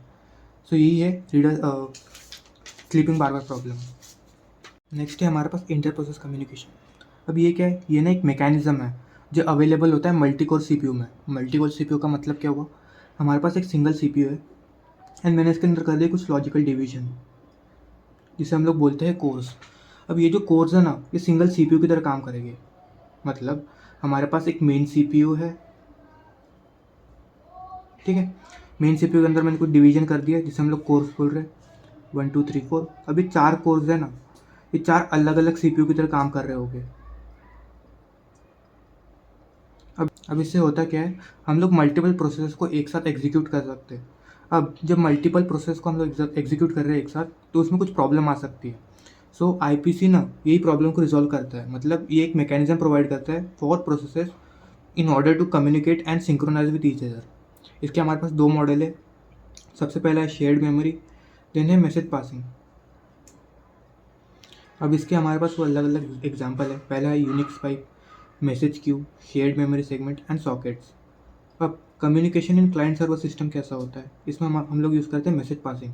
इसके हमारे पास अलग अलग टाइप्स है। अब सबसे पहला है सॉकेट, देन है रिमोट प्रोसीजर कॉल, देन है नेम पाइप। जब हमें नेटवर्क कम्युनिकेशन करना होता है हम लोग तब सॉकेट्स का यूज़ करते हैं। जब कोई प्रोसीजर को हमें इन्वोक करना होता है ना, तब हम लोग आरपीसी का यूज़ करते हैं। एंड जब हमें वन वे या टू वे कम्युनिकेशन करना होता है तब हम लोग नेम पाइप्स का यूज़ करते हैं। नेक्स्ट है हमारे पास डेडलॉक। अब डेडलॉक क्या होता है, समझो हमारे पास कोई दो इवेंट्स है, event one, event two, and ये दोनों अपने कंप्लीट होने का वेट कर रहे हैं। इनके लिए कुछ प्री रिक्वेसाइट है, लेकिन वो प्री रिक्वेसाइट इस तरीके से इनको अलोकेट हुई है कि ना ही E1 कंप्लीट हो रहा है ना E2 कंप्लीट हो रहा है। सो ऐसे कंडीशन को या फिर हम लोग ऐसे स्टेट को डेडलॉक बोलते हैं। ठीक है, इसके कुछ कैरेक्टरिस्टिक्स होते हैं। सबसे पहला है म्यूचुअल एक्सक्लूजन। म्यूचुअल एक्सक्लूजन का मतलब क्या है कि हमारे पास कोई अगर रिसोर्स है R1, so eight a time में किसी एक प्रोसेस को ही अलोकेट होगा, शेयरिंग नहीं हो सकती इसे। देन है hold and wait. Hold and wait में क्या होता है, फॉर एग्जांपल हमारे पास एक प्रोसेस है P1, इसको अलोकेटेड है कोई प्रोसेस रिसोर्स R1, एंड ये वेट कर रहा है किसी रिसोर्स R2 के लिए। सो ऐसा नहीं है कि ये R2 के लिए वेट कर रहा है तो R1 को भी छोड़ देगा, ऐसा नहीं करना है। R1 भी इसके पास रहना चाहिए एंड ये वेट करना चाहिए R2 के लिए भी। Then no preemption. For example अगर कोई प्रोसेस ने P1 है एंड कोई प्रोसेस P2 है, सो ये दोनों ना अपने रिसोर्सेज स्विच नहीं करने चाहिए। P1 की रिसोर्सेज की शेयरिंग P2 के साथ नहीं होगी जब तक P1 कंप्लीट नहीं होता है। ठीक है, देन है सर्कुलर वेटलिस्ट। सर्कुलर वेटलिस्ट में क्या होता है, हमारे पास दो प्रोसेस है P1, P2, दो रिसोर्सेज है R2, R1। P1 को अलोकेटेड है R1, लेकिन P1 मांग रहा है R2 को, लेकिन R2 अलोकेटेड है P2 को, एंड P2 के पास P2 को चाहिए R1। अब ऐसे कंडीशन में ना ये इसे हम लोग सर्कुलर वेटलिस्ट बोलते हैं, जहाँ ना ही P1 कंप्लीट हो पा रहा है ना ही P2 कंप्लीट हो रहा है, क्योंकि हमारे पास एक सर्कुलर लूप फॉर्म हो गया है। अब यहाँ डेडलॉक वर्सेस स्टारवेशन देखेंगे। डेडलॉक क्या होता है, process waits indefinitely due to resource cycle, मतलब ये वाला कंडीशन। एंड स्टारवेशन में क्या होता है, process wait indefinitely due to unfair resource allocation, मतलब रिसोर्स का जो एलोकेशन हुआ है टुवर्ड्स डिफरेंट डिफरेंट प्रोसेस वो प्रॉपरली नहीं हुआ है, अनफेयर तरीके से हुआ है, तो उसे हम लोग बोलते हैं स्टारवेशन। अब डेडलॉक को हैंडल कैसे करें, सबसे पहले हम लोग क्या कर सकते हैं, प्रिवेंट कर सकते हैं वो चारों नेसेसरी कंडीशन, जैसे mutual exclusion, hold and wait, no preemption, circular wait. इनमें से कोई एक भी हमने प्रिवेंट कर लिया तो हमारा डेडलॉक प्रिवेंट हो सकता है। देन हम लोग डेडलॉक अवॉइडेंस एल्गोरिदम का यूज़ कर सकते हैं, जैसे बैंकर्स एल्गोरिदम। इसकी न्यूमेरिकल मैंने पिछली वीडियो में कराया है, मैं उसकी डिस्क्रिप्शन में आपको लिंक दे दूँगा, आप वहाँ से आके पढ़ सकते हैं। हम लोग डिटेक्शन एंड रिकवरी का यूज़ कर सकते हैं, जिसमें हम लोग यूज़ कर सकते हैं रिसोर्स एलोकेशन ग्राफ। देन हम लोग यूज़ कर सकते हैं रिकवरी को, जिसमें हम लोग प्रोसेस को वन बाय वन किल कर रहे होगे, मतलब एग्जीक्यूट कर रहे होगे।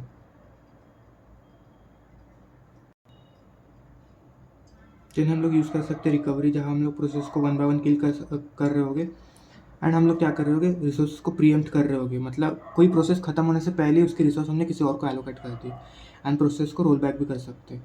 एंड लास्ट में हमारे पास है इग्नोर, जिसे हम लोग ऑस्ट्रिच एल्गोरिदम बोलते हैं। अगर हमारे पास जो डेडलॉक की चांसेस है वो बहुत कम है, तो हम लोग उसको क्या करते हैं, इग्नोर कर देते हैं। सो हमारे पास चार मेथड्स थे, prevention, avoidance, detection and ignore. Next है हमारे पास रिसोर्स एलोकेशन ग्राफ। इसमें ना हमारे पास मेजरली टू कंपोनेंट्स होते हैं। सबसे पहला है वर्टाइसेस, देन है एजेस। वर्टाइसेस में प्रोसेसेस को हम लोग सर्कुलर से डिनोट करते हैं, जिसमें P लिखा होगा, एंड रिसोर्स को हम लोग डिनोट करते हैं स्क्वायर, जिसमें R लिखा होगा। ठीक है, हमारे पास इसमें टू टाइप्स के एजेस होते हैं, फ्रॉम प्रोसेस टू रिसोर्स। जब एज जो है प्रोसेस से रिसोर्स के टुवर्ड्स जा रही है कुछ इस तरीके से, तो इसे बोलते हैं हम लोग रिक्वेस्ट एज। एंड जब इसका वाइसा वर्सा हो रहा होगा तब इसे हम लोग बोलेंगे एलोकेटेड। ठीक है, एलोकेटेड को हम लोग होल्ड भी बोलते हैं, एंड रिक्वेस्ट को हम लोग वेट भी बोलते हैं। देन हमारे पास है different types of cycles in RAG। So single instance पर रिसोर्स, जैसा हमने इस एग्जांपल में देखा, इसमें हमने क्या किया था, रिसोर्सेज जो है वो सिंगल इंस्टेंस वाले लिए थे, जिसके वजह से सर्कुलर वेटलिस्ट फॉर्म हुआ एंड यहाँ डेडलॉक अकर हुआ। एंड हमारे पास दूसरा टाइप है मल्टीपल इंस्टेंस। मल्टीपल इंस्टेंस में क्या होता है, फॉर एग्जांपल हमारे पास दो प्रोसेस है P1 देन P2, देन हमारे पास है एक R2 नाम का प्रोसेस जिसको हम लोग रखते हैं मल्टी इंस्टेंस, एंड R1 को भी हम लोग क्या रखते हैं, मल्टी इंस्टेंस। R1 जो है P1 को एलोकेटेड है, वेट कर रहा है R2 के लिए, R2 जो है P2 को एलोकेटेड है, वेट कर रहा है R1 के लिए। अब यहाँ पर ना हमारे पास मल्टी इंस्टेंस वाले रिसोर्सेज है, तो क्या होता है, जितने इंस्टेंस रहे उतने प्रोसेस को एक साथ हैंडल कर सकता है। यहाँ हम लोग देख सकते हैं साइकिल तो फॉर्म हो गया लेकिन डेडलॉक फॉर्म नहीं होगा। क्यों? क्योंकि यहाँ पर जो रिसोर्स R1 है ना, इसके पास दो इंस्टेंस है, रिसोर्स R2 के पास भी दो इंस्टेंस है। अब दो इंस्टेंस होने की वजह से ना ये दो प्रोसेस को एक साथ एग्जीक्यूट कर सकता है। सो P1 को भी ये एलोकेटेड हो जाएगा एज वेल एज R1 जो है वो P2 को भी एलोकेट हो जाएगा। एंड यहाँ पर R2 जो है ये भी P1 को एलोकेटेड हो जाएगा एंड P2 को तो पहले से ही है, तो दोनों एग्जीक्यूट हो जाएंगे। सो इसके ऊपर अगर आपको क्वेश्चन सॉल्व करना है तो ये भी मैंने प्रीवियस वाली वीडियोस में करा चुका हूँ, उसकी भी डिस्क्रिप्शन में आपको लिंक दे दूँगा। एंड ये था हमारा लास्ट टॉपिक ऑफ यूनिट 2। अभी हम लोग स्टार्ट करेंगे यूनिट 3।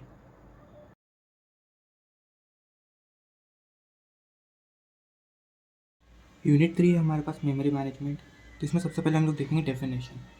अब मेमोरी मैनेजमेंट होता क्या है, मेमोरी मैनेजमेंट में एक कंप्यूटर सिस्टम में प्रोसेस होता है जिसमें हम लोग कंट्रोल एंड कोऑर्डिनेट करते हैं मेन मेमोरी को by various programs and processes. Simple words में बताओ तो इसमें हम लोग ना प्रोसेसेस एंड प्रोग्राम्स को किस तरीके से ऑर्गेनाइज करना है, ये मेमोरी मैनेजमेंट का काम है। अब इसमें ना अलग अलग फंक्शंस होते हैं इसके, जैसे कि मेमोरी एलोकेट करना किसी प्रोसेस को या प्रोग्राम को, उसके बाद कौन सी लोकेशन पे इसे सेव किया है वो भी ट्रैक करना, एंड एक बार अगर प्रोसेस फिनिश हो जाता है, मतलब उसका एग्जीक्यूशन कंप्लीट होता है, तो उसको प्रॉपरली रिलीज़ करना मेमोरी से, सो दैट कि मेमोरी स्पेस बचे। ये सारे जो है मेमोरी मैनेजमेंट के फंक्शंस होते हैं। सो नेक्स्ट है हमारे पास स्वैपिंग। स्वैपिंग क्या होता है, एक प्रोसेस है ऑपरेटिंग सिस्टम का, जहाँ एक प्रोसेस को हम लोग रैम में पहले रखते हैं, जब उसकी नीड नहीं होती हम उसे वापस से डिस्क में लाते हैं, एंड जब उसकी नीड रहेगी हम लोग वापस से उसको डिस्क से रैम में लाते हैं। इसको एक एग्जांपल के थ्रू समझते हैं। हमारे पास ये रैम है, इसमें कुछ प्रोसेस है P3, P2, P1। CPU कुछ एग्जीक्यूट कर रहा है प्रोग्राम या प्रोसेस बोल सकते हैं, लेकिन अब ऑपरेटिंग सिस्टम को ये समझ में आता है काफ़ी टाइम तक P1 की ज़रूरत नहीं है, तो हम लोग क्या करेंगे, P1 को डिस्क में लाएंगे, तो P1 रैम से हट जाएगा। एंड जब CPU को लगेगा कि प्रोसेस P1 की ज़रूरत है, तो हम लोग क्या करेंगे, वापस से P1 को डिस्क से रैम में लेके आएंगे। तो ये जो प्रोसेस है इसे हम लोग बोलते हैं स्वैपिंग।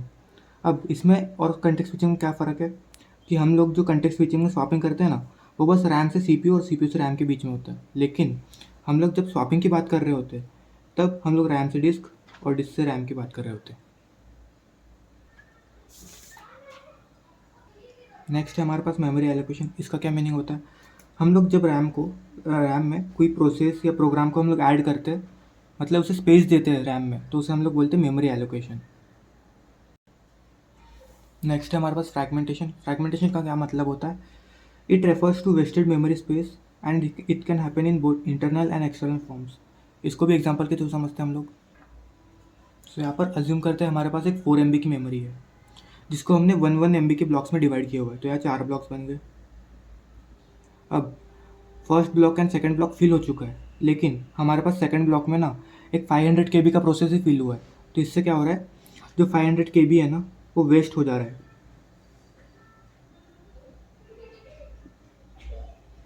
अब यहाँ जब ब्लॉक के अंदर में मेमोरी स्पेस वेस्ट हो रही है, जैसे यहाँ हम लोग देख सकते हैं 500 KB वेस्ट हो गया, इसे हम लोग बोलते हैं इंटरनल फ्रैगमेंटेशन।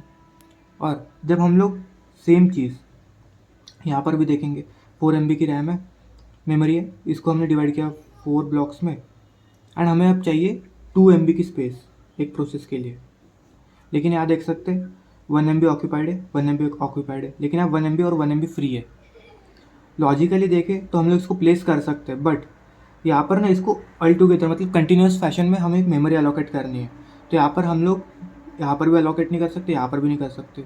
सो जब मेमोरी ब्लॉक्स के बिटवीन हमारी मेमोरी स्पेस वेस्ट हो रही है, उसे हम लोग बोलते हैं एक्सटर्नल फ्रैगमेंटेशन। यहाँ पर क्या वो मेमोरी ब्लॉक के अंदर में हो रही है एंड ये मेमोरी ब्लॉक के बाहर में हो रहा है। सो ये है इंटरनल फ्रेगमेंटेशन और ये है एक्सटर्नल फ्रेगमेंटेशन।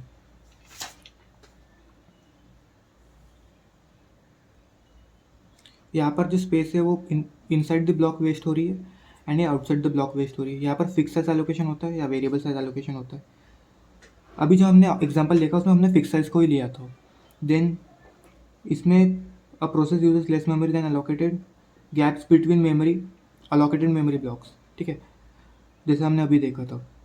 देन इसका इम्पैक्ट क्या होता है, wasted memory within blocks, wasted memory in free space. Next है हमारे पास कंटिन्यूस मेमोरी एलोकेशन। अब इसमें क्या होता है ना, अगर हमारे पास एक प्रोसेस है P1, इसे हम लोग डिवाइड कर रहे हैं 4 ब्लॉक्स में, मतलब 4 पार्ट्स में। सो ये 4 पार्ट्स इसके बन रहे हैं, इसे हम लोग कंटिन्यूस फैशन में मेमोरी में जब अरेंज करेंगे उसे हम लोग बोलेंगे कंटिन्यूस मेमोरी एलोकेशन। सो अज्यूम करते हैं हमारे पास एक रैम है जिसकी साइज़ है 8 MB एंड हमने इसे 1 MB के ब्लॉक में हमें इसे डिवाइड किया है एंड हमारे पास है 4 फाइल ब्लॉक्स, या फिर हम लोग बोल सकते हैं हमने एक प्रोसेस को डिवाइड किया है 4 अलग अलग ब्लॉक्स में, ठीक है। एंड जब इन ब्लॉक्स को हम लोग अलोकेट करेंगे मेमोरी में इन कंटिन्यूस फैशन, जैसे ये फर्स्ट ब्लॉक है हम लोग इसे यहाँ अलोकेट कर देंगे, सेकेंड ब्लॉक को यहाँ, थर्ड ब्लॉक को यहाँ एंड फोर्थ ब्लॉक को यहाँ। सो इस अलोकेशन मेथड को हम लोग बोलते हैं कंटिन्यूस अलोकेशन या कंटिन्यूस मेमोरी अलोकेशन, जहाँ सारे जो ब्लॉक्स है वो कंटिन्यूस फैशन में अरेंज होकर अलोकेट होते हैं। इसमें ना पार्टीशन हम लोग देखेंगे, डिफरेंट टाइप्स ऑफ पार्टीशन होते हैं, जैसे फिक्स साइज पार्टीशन होता है एंड वेरिएबल साइज पार्टीशन होता है। इसको भी एग्जांपल के थ्रू देखते हैं। यहाँ पर हमने देखा था 4 MB की एक मेमोरी थी, उसे हमने 4 ब्लॉक्स में डिवाइड किया 1 MB ईच। तो ये जो होता है जहाँ मेमोरी ब्लॉक सेम साइज़ के होते हैं उसे हम लोग बोलते हैं फिक्स पार्टीशन।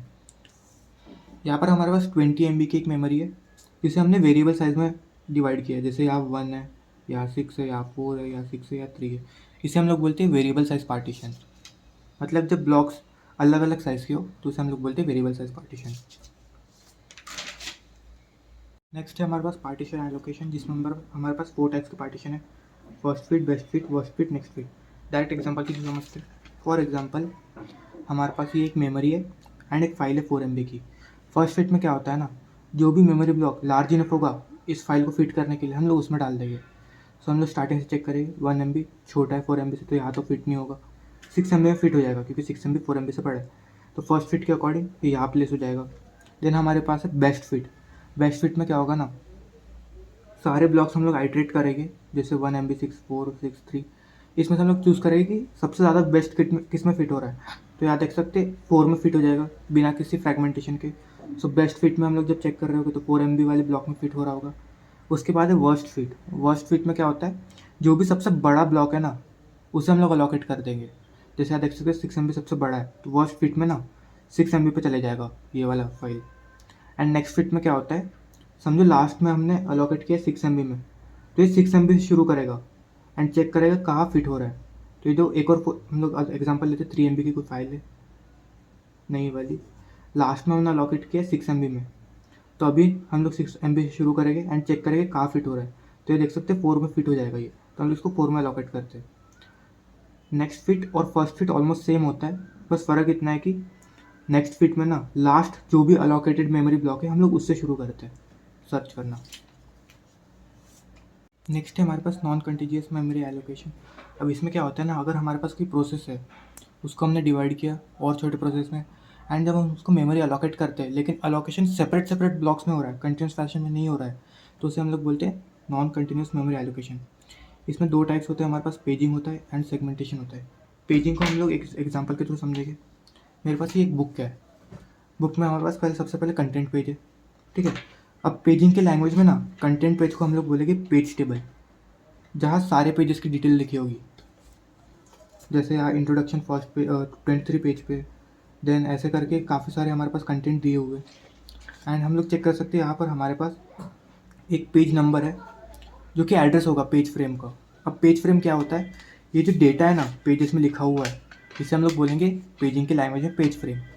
अब यहाँ देख सकते हैं यहाँ हमारे पास एक पेज है, पेज में ना इतना पोर्शन अभी हमारे पास एम्प्टी है, तो हम लोग बोल सकते हैं यहाँ इंटरनल फ्रैगमेंटेशन हो गया। मतलब जब पेज के अंदर ही हमारा जो डेटा है वो पूरा ऑक्यूपाई नहीं हो पा रहा है, उसे हम लोग बोलेंगे इंटरनल फ्रैगमेंटेशन, ठीक है। हम लोग ने क्या क्या देखा अभी, ये पेज फ्रेम होता है जहाँ डेटा लिखा होता है पूरा, उसके साथ एक कोई एड्रेस या नंबर एसोसिएटेड होता है, एंड वो ही नंबर हम लोग मैप करते हैं पेज टेबल में, ठीक है। देन हमारे पास होता है सेगमेंटेशन और पेजिंग में बस एक ही फ़र्क होता है कि आज जो हमारे पेज फ्रेम्स है ना, उसका फिक्स साइज़ होता है। जैसे कि हम लोग देख सकते हैं हर एक पेज का साइज़ फिक्स है, मतलब यहाँ देख सकते हैं यूनिफॉर्मली डिस्ट्रीब्यूटेड पेजेस है ऐसे। बट सेगमेंटेशन में ऐसा नहीं होता है, ये वेरिएबल साइज़ के सेगमेंट क्रिएट करता है। देन हमारे पास मैपिंग स्ट्रक्चर में हमने देखा पेज टेबल होता है और यहाँ हमारे पास सेगमेंट टेबल होता है। फ्रेगमेंटेशन हमने देखा, यहाँ इंटरनल फ्रेगमेंटेशन हो रहा था बुक में, एंड सेगमेंटेशन में पॉसिबिलिटी है कि एक्सटर्नल फ्रेगमेंटेशन होगा, ठीक है। नेक्स्ट है हमारे पास file allocation technique.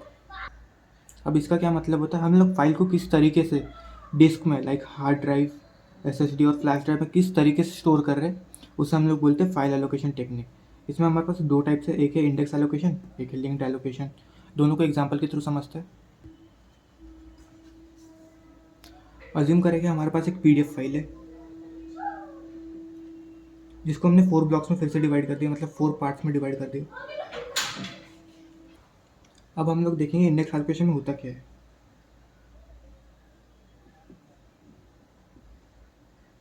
Index allocation में सबसे पहले हम लोग एक ब्लॉक क्रिएट करते हैं जिसे हम लोग बोलते हैं इंडेक्स ब्लॉक। सो अज्यूम करते हैं हमारे पास जो 0 है वो इंडेक्स ब्लॉक है। अब इंडेक्स ब्लॉक में क्या होगा, जितने भी इसके पार्ट्स हैं ना, हम लोग जहाँ स्टोर करने वाले इसका एड्रेस इंडेक्स ब्लॉक में होगा। सो अज्यूम करते हैं हमारे पास सबसे पहला पार्ट 4 में चले गया, देन 6 में चले गया, एक 5 में चले गया, एक 7 में चले गया, तो चारों पार्ट हमने अलोकेट कर दिए। अब इंडेक्स ब्लॉक में स्टोर क्या रहेगा, हमारे जो भी पीडीएफ के 4 पार्ट हमने ज़्यादा स्टोर किए उसका एड्रेस रहेगा, जैसे 4, 5, 6, 7। सो इंडेक्स ब्लॉक में क्या स्टोर रहेगा, 4, 5, 6, 7 एड्रेस ऑफ ब्लॉक्स जहाँ हमने इसको डिवाइड करके रखा है। अब लिंक्ड एलोकेशन में क्या होगा,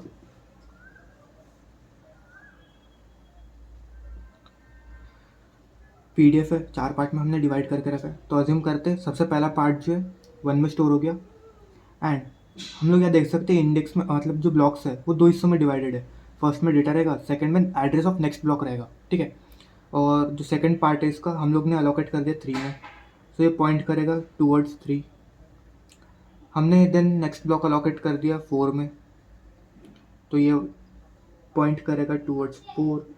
देन हमने नेक्स्ट ब्लॉक स्टोर कर दिया यहाँ पर, तो ये वाला पॉइंट करेगा टूवर्ड्स 7, एंड लास्ट वाला ओके ठीक है, चारों हो गए। तो ऐसे करके हम लोग लिंक्ड एलोकेशन शो करते हैं। मतलब एक जो ब्लॉक है इसमें हमारे पास डेटा ब्लॉक है, सेकंड एड्रेस ब्लॉक है जहाँ होता है एड्रेस ऑफ नेक्स्ट पॉइंटर, मतलब जो भी नेक्स्ट ब्लॉक में हमारा नेक्स्ट वाला पार्ट स्टोर है उसका एड्रेस हम लोग यहाँ रखेंगे।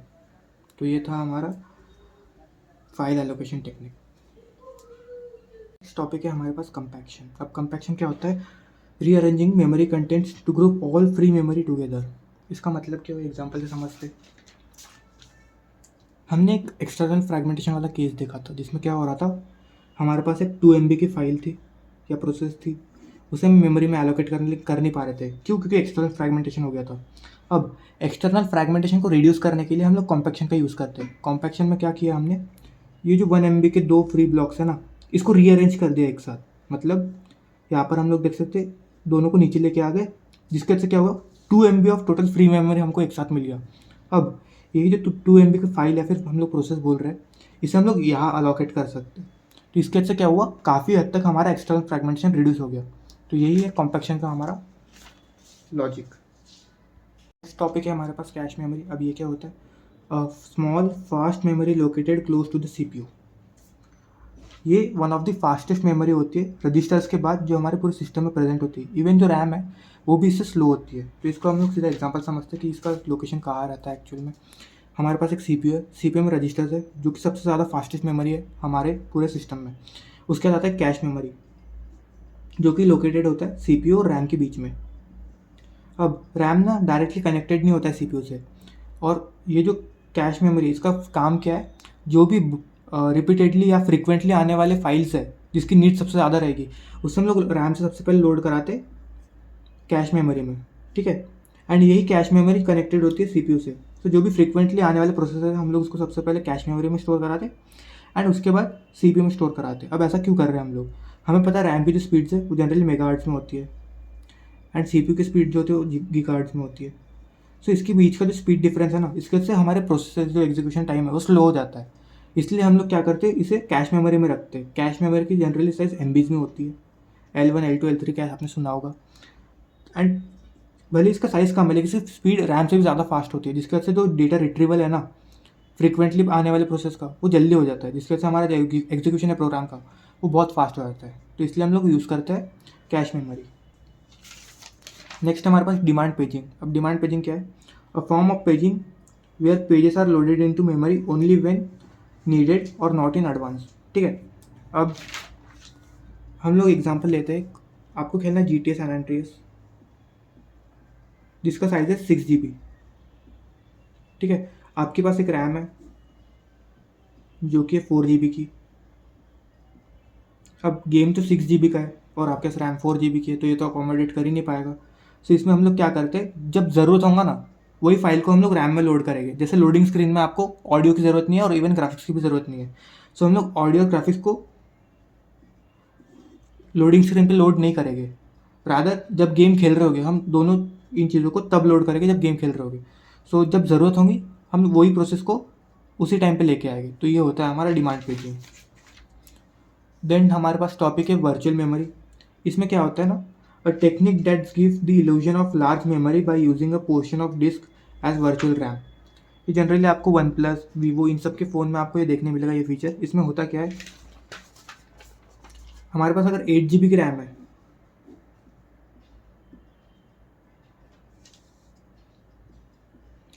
और हमारे पास स्टोरेज है 128 GB की, सो इसमें से ना कुछ पोर्शन लाइक 8 GB वगैरह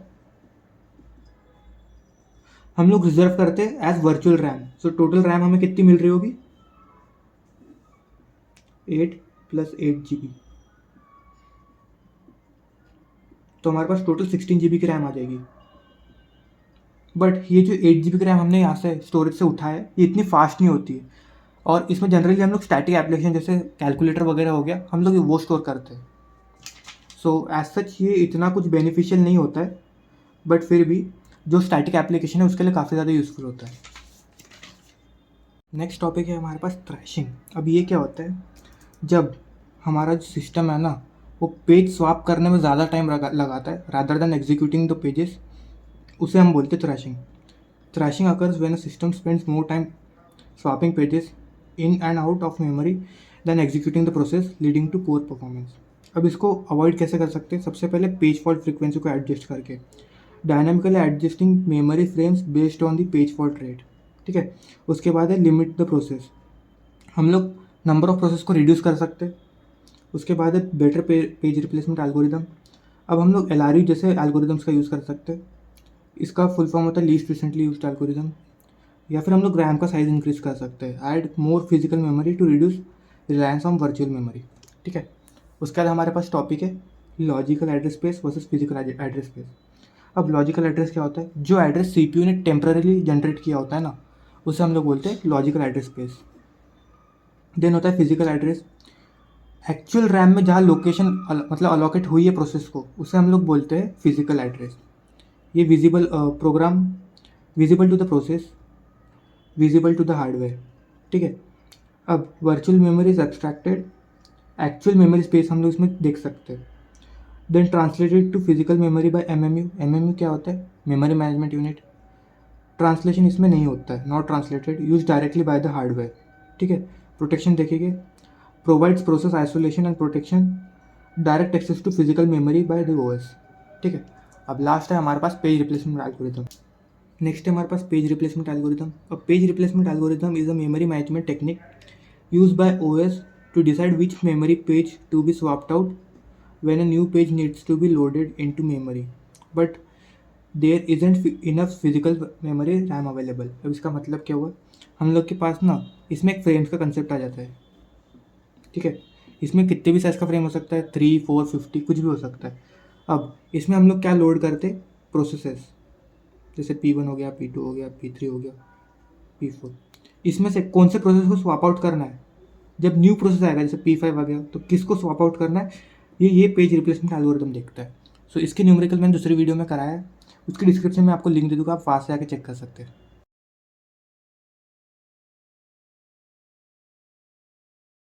यूनिट 4 है हमारे पास स्टोरेज मैनेजमेंट। एंड उसमें सबसे पहला टॉपिक है हमारे पास डिस्क स्ट्रक्चर। अब टू बी प्रिसाइज में हम लोग देखेंगे कि एक्चुअल में हार्ड ड्राइव का स्ट्रक्चर कैसा होता है। सबसे पहले हम लोग इसकी डेफिनेशन देख लेंगे क्या है एक्चुअल में। Magnetic disk are fundamental components of storage system. ठीक है, मैग्नेटिक डिस्क का मतलब हम लोग यहाँ प्लेटर की बात कर रहे हैं। They consist of platters that spin at high speeds with each surface divided into tracks and sectors. The following points summarize the key concept। जैसे कि सिलेंडर क्या है, यहाँ पर हम लोग देख सकते हैं कुछ ट्रैक्स बने हुए हैं इस सर्कुलर में। इसके सेट्स को हम लोग अक्रॉस मल्टीपल प्लेटर हम लोग इसे बोलते हैं सिलेंडर। ठीक है, देन है हमारे पास head, read and write data from each surface. यहाँ पर आप जो आर्म देख रहे हो इसमें जो ये छोटा सा पार्ट है ये रीड राइट हेड है। यही प्लेटर के ऊपर बाइनरी फॉर्म में रीड राइट करता है एज वेल एज रीड भी करता है। देन कंसेप्ट है हमारे पास logical block addressing. This methods provide linear addressing allowing the operating system to map logical blocks to physical sector, thus abstracting the physical structure of the disk। ठीक है, then है हमारे पास डिफरेंट टाइप्स ऑफ अटैचमेंट जो कि SATA, NAS, SAN। ठीक है, अब हम लोग एक हार्ड ड्राइव को ओपन करके देखते हैं एंड उसके थ्रू हम लोग ये डायग्राम को समझेंगे। अब यहाँ पर मेरे पास एक हार्ड ड्राइव है जिसमें सबसे पहले हम लोग देख सकते हैं ये मैग्नेटिक डिस्क जिसे हम लोग बोलते हैं प्लेटर। देन हमारे पास यहाँ पर है स्पिंडल। देन हमारे पास यहाँ है एक आर्म, ये होता है एक्चुएटर जिसके थ्रू ये मूव कर पाता है। एंड ये जो छोटा सा पॉइंट देख रहे हैं आप, इसे हम लोग बोलते हैं रीड राइट हेड। अब हार्ड ड्राइव में जो ट्रैक्स एंड सेक्टर्स का जो डिवीजन होता है ना, वो लॉजिकल डिवीजन होता है। ह्यूमन ऐसे हम लोग इसको देख नहीं सकते, तो यहाँ पर मैं स्क्रू ड्राइवर से कुछ स्क्रैचेस किए जिसके थ्रू हम लोग देख सकते हैं ये जो सर्कुलर डिज़ाइन है इसे हम लोग बोलेंगे ट्रैक्स। एंड ये भी ट्रैक है। एंड ये जो स्क्वेरिश हम लोग डिज़ाइन देख सकते हैं इसे हम लोग बोलेंगे सेक्टर। ठीक है, अब हमने पढ़ा था LBA लॉजिकल ब्लॉक एड्रेसिंग जो प्रोवाइड करता है लीनियर एड्रेसिंग को। अब इसमें हम लोग क्या कर रहे होते हैं ना, हम लोग मैप कर रहे होते हैं लॉजिकल ब्लॉक्स को फिजिकल सेक्टर में। तो यार जो सेक्टर्स हम लोग यहाँ बात कर रहे हैं ना, हम लोग यहाँ मैप करते हैं उन लॉजिकल ब्लॉक्स को। अब यहाँ पर हम लोग देख सकते हैं यहाँ पर मल्टीपल प्लेटर्स है, मल्टीपल रीड राइट हेड है, लेकिन हमारे पास तो यहाँ एक ही है। अब ऐसा क्यों? यहाँ पर ना जो मैं हार्ड ड्राइव यूज़ कर रहा हूँ उसकी जो स्टोरेज है वो है 160 GB।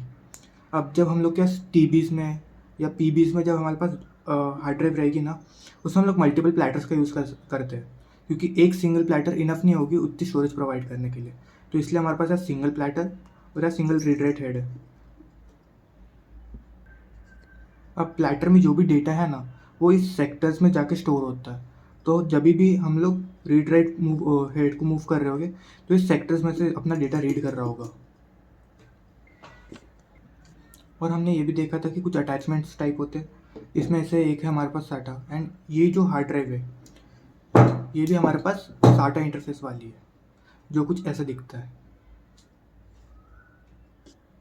नेक्स्ट है हमारे पास डिस्क शेड्यूलिंग। अब ये ना एक एल्गोरिदम है जो हमें ये बताता है कि हम लोग को जो रिक्वेस्ट आ रही है हार्ड ड्राइव पे या हम लोग बोल सकते हैं डिस्क पे, उसे किस तरीके से प्रोसेस करना है। अब देखते हैं ये हमारे पास हार्ड ड्राइव है, कोई प्रोसेस होगा जो यहाँ आ रहा होगा, कोई रिक्वेस्ट यहाँ आ रही होगी, कोई रिक्वेस्ट यहाँ आ रही होगी, कोई यहाँ। तो इन सबको किस तरीके से प्रोसेस करना है ये हम लोग समझते हैं इस एल्गोरिदम के थ्रू। अब इसमें मल्टीपल इसके टाइप्स है। सबसे पहले है FCF है जिसको बोलते हैं first come first serve. Then है SSTF shortest 6 time first. Then है स्कैन जिसको हम लोग एलिवेटर एल्गोरिदम भी बोलते हैं। अब इसमें और भी टाइप्स होते हैं, लूप हो गया, सी लूप हो गया जिसे हम लोग सर्कुलर लूप भी बोलते हैं। ये हमारे जो सिलेबस का पार्ट नहीं है तो हम लोग उस पर ज़्यादा ध्यान नहीं देंगे, हम लोग ध्यान देंगे इन तीनों पे। इसके न्यूमेरिकल्स मैंने पहले से सॉल्व करा के रखे, डिस्क्रिप्शन में आपको मैं लिंक दे दूँगा, आप वहाँ से जाकर पढ़ सकते हैं। नेक्स्ट टॉपिक है हमारे पास स्वैप स्पेस मैनेजमेंट। हमने एक टॉपिक पढ़ा था स्वैपिंग, जिसमें हम लोग क्या करते हैं, हमारे पास रैम होती है, रैम में कोई प्रोसेस होता है P1 नाम से, एंड हमारे पास होती है डिस्क।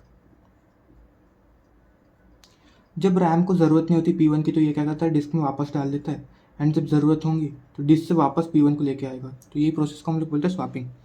स्वैप स्पेस मैनेजमेंट में भी ऐसा ही कुछ होता है। इसमें हम लोग क्या कर रहे होते हैं ना, कुछ एरिया दे देते हैं हम लोग डिस्क में, जो कि यूज़ होगी एज अ एक्सटेंडेड रैम। मतलब यहाँ पर जो हमारे पास हार्ड ड्राइव है ना, इसमें कुछ हम लोग स्पेस दे देंगे, जिसको हम लोग बोल रहे होंगे एक्सटेंडेड रैम। ठीक है। और ये कब यूटिलाइज हो रहा होगा, जब पहले तो रैम फुल हो गई होगी एंड पेज फॉल्ट आकर हो रहा होगा। अब ये पेज फॉल्ट क्या है? देखो हमारे पास एक फ्रेम है, ठीक है। इसमें अब हम लोग कोई प्रोसेस ढूंढ रहे होते हैं, जैसे process P1, P2, P3, P4 पहले से फ्रेम में। हम लोग ढूंढ रहे हैं प्रोसेस P5 को, P5 नहीं मिला। जब P5 हमको फ्रेम में नहीं मिला तो हम इसे बोलते हैं पेज फॉल्ट। ठीक है। अब इसके की पॉइंट्स क्या क्या है? ये एक्ट करता है एज अ डेडिकेटेड पार्टीशन और अ स्वैप फाइल। ठीक है। अब हमें पता है कि जो डिस्क की स्पीड है कंपेयर टू रैम काफ़ी स्लो होता है, तो यहाँ पर भी यही लिखा है slower then RAM, but essential for effective memory management. Next है हमारे पास फाइल सिस्टम इम्प्लीमेंटेशन। अब ये फाइल सिस्टम क्या होता है? ये जो ऑपरेटिंग सिस्टम है ना हमारा, उसका एक मॉड्यूल है जो ये मैनेज करता है कि डेटा किस तरीके से हम लोग स्टोर करेंगे एंड रिट्रीव करेंगे स्टोरेज डिवाइसेस पे, जैसे हार्ड ड्राइव हो गया, एसएसडी हो गया, पेन ड्राइव हो गया। अब इसके काफ़ी सारे लेयर्स होते हैं। सबसे पहला है एप्लीकेशन इंटरफेस, देन है लॉजिकल फाइल सिस्टम, जो कि ये मैनेज करेगा कि मेटा डेटा एंड डायरेक्टरीज कैसे रहने वाली है। मेटा डेटा यहाँ क्या होता है? हमारी समझो पीडीएफ फाइल है कोई, ठीक है। इसका भी डेटा होगा। इसमें क्या डेटा होगा कि ये कब क्रिएट हुआ, मतलब टाइम वगैरह, ये किस फॉर्मेट में है, इसकी लोकेशन क्या है, इसका साइज़ क्या है, ये सब आ जाता है मेटा डेटा में। देन है हमारे पास फाइल ऑर्गेनाइजेशन मॉड्यूल, जो ये ट्रांसलेट करता है लॉजिकल ब्लॉक्स को फिजिकल ब्लॉक्स में। देन है बेसिक फाइल सिस्टम, जो कि हैंडल करता है ब्लॉक लेवल एक्सेस को। देन है हमारे पास इनपुट आउटपुट कंट्रोल लेयर, ये यूज़ करता है डिवाइस ड्राइवर को to actual read and write. मतलब एक्चुअल में रीड एंड राइट के लिए हम लोग क्या यूज़ करते हैं? इनपुट आउटपुट कंट्रोल लेयर को। देन हमारे पास है फाइल कंट्रोल ब्लॉक। हमने पहले पीसी भी देखा था, प्रोसेस कंट्रोल ब्लॉक, उसी की तरह हमारे पास है फाइल कंट्रोल ब्लॉक, जो कि एक आईडी कार्ड की तरह काम करता है। किसके लिए? फाइल्स के लिए। अब इसमें हम लोग स्टोर क्या क्या करते हैं? सबसे पहले मेटा डेटा हो गया, साइज़ हो गया, लोकेशन, टाइम स्टैम्प, ओनरशिप, मतलब एडमिन है या नॉर्मल ओनर है, ये सब ओनरशिप में आ जाएगा। देन परमिशन, किस किस को हमें इसको एक्सेस देना है, किसको नहीं देना है, ये सब आ गया परमिशंस में। नेक्स्ट है हमारे पास डायरेक्टरी स्ट्रक्चर। अब ये होता क्या है? The directory structure organises and tracks file. इसका काम क्या होता है कि हम लोग जो भी फाइल्स को क्रिएट करेंगे उसे ट्रैक करना और ऑर्गेनाइज करना। ठीक है। Allowing various operation such as creating, deleting, renaming, search, list files and traverse the structure. ठीक है। इसके कुछ टाइप्स होते हैं, जैसे हो गया single level, two level, tree structure, acyclic और जनरल। इसको डायरेक्ट एग्जांपल के थ्रू समझते हैं। सबसे पहले हमारे पास सिंगल लेवल है, जिसमें हम लोग स्क्वायर या रेक्टेंगल को हम लोग बोल सकते हैं डायरेक्टरी, एंड जो सर्कल है वो रिप्रेजेंट कर रहा है फाइल्स। ठीक है। सिंगल लेवल में क्या होता है? एक रूट डायरेक्टरी होती है, जिसमें हम लोग सारी फाइल स्टोर कर रहे होते हैं। जब ऐसा स्ट्रक्चर आपको मिल रहा होगा तब हम लोग उसे बोलेंगे सिंगल लेवल। देन आता है हमारे पास टू लेवल। टू लेवल में सबसे पहले हमारे पास होता है रूट डायरेक्टरी, देन होती है हमारे पास यूज़र डायरेक्टरी। ठीक है। अब यूज़र डायरेक्टरी के अंदर हम लोग क्या स्टोर कर रहे होते हैं? अपनी फाइल्स को। जब ऐसा स्ट्रक्चर आपको मिल रहा होगा तब हम लोग उसे बोलेंगे टू लेवल। देन हमारे पास होता है ट्री स्ट्रक्चर। ट्री स्ट्रक्चर में क्या होता है? हमारे पास सबसे पहले होता है रूट डायरेक्टरी, देन होती है यूज़र डायरेक्टरी। अब यूज़र डायरेक्टरी के अंदर में भी हमारे पास अलग अलग सब डायरेक्टरीज हो सकती है। जैसे एक्स में हमने एक और डायरेक्टरी बना ली, तो ये हो गया सब डायरेक्टरी। देन हो सकता है अब हमारे पास एक्स के अंदर एक और डायरेक्टरी हो, जिसको हम लोग बोल देंगे एक्स। तो जैसे सब डायरेक्टरीज आ गई हमारे पास यूज़र डायरेक्टरी के अंदर में, तो इसे बोलेंगे हम ट्री स्ट्रक्चर। देन है हमारे पास ए साइक्लिक। ए साइक्लिक में क्या होता है? सबसे पहले हमारे पास होगी रूट डायरेक्टरी, उसके बाद यूज़र डायरेक्टरी। अब यूज़र डायरेक्टरी जो अलग अलग है ना, जैसे यहाँ पर वाई अलग है, जेड अलग है, ये एक फाइल को हम लोग शेयर कर पा रहे हैं।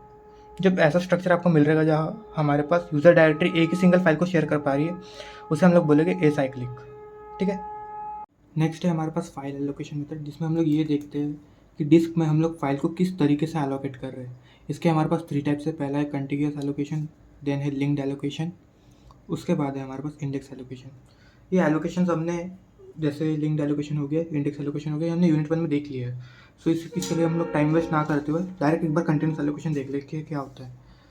अज्यूम करते हैं हमारे पास एक पीडीएफ है, उसको हमने 4 ब्लॉक्स में डिवाइड कर दिया है, ठीक है, एंड मैंने उसको स्टोर कर दिया 1 2 3 4 ब्लॉक्स में। तो कंटिन्यूस एलोकेशन में होता क्या है कि जब हम लोग ब्लॉक्स क्रिएट कर रहे हैं किसी फाइल या फाइल की, तो उसको कंटिन्यूस फैशन में हम लोग अरेंज करते हैं, जैसे 1 2 3 4। हम लोग ऐसा नहीं कर सकते 1 2 3 और डायरेक्ट 5 पे हमने शिफ्ट कर दिया, ऐसा नहीं कर सकते, हम कंटिन्यूस फैशन में अरेंज करना है, ठीक है। नेक्स्ट टॉपिक है हमारे पास फ्री स्पेस मैनेजमेंट। अब ये क्या होता है, फॉर एग्जांपल जब हम लोग कभी कोई फाइल डिलीट कर देते हैं ना, तो डिस्क में कुछ अनयूज्ड स्पेस बच जाती है, मतलब वो फ्री हो जाती है।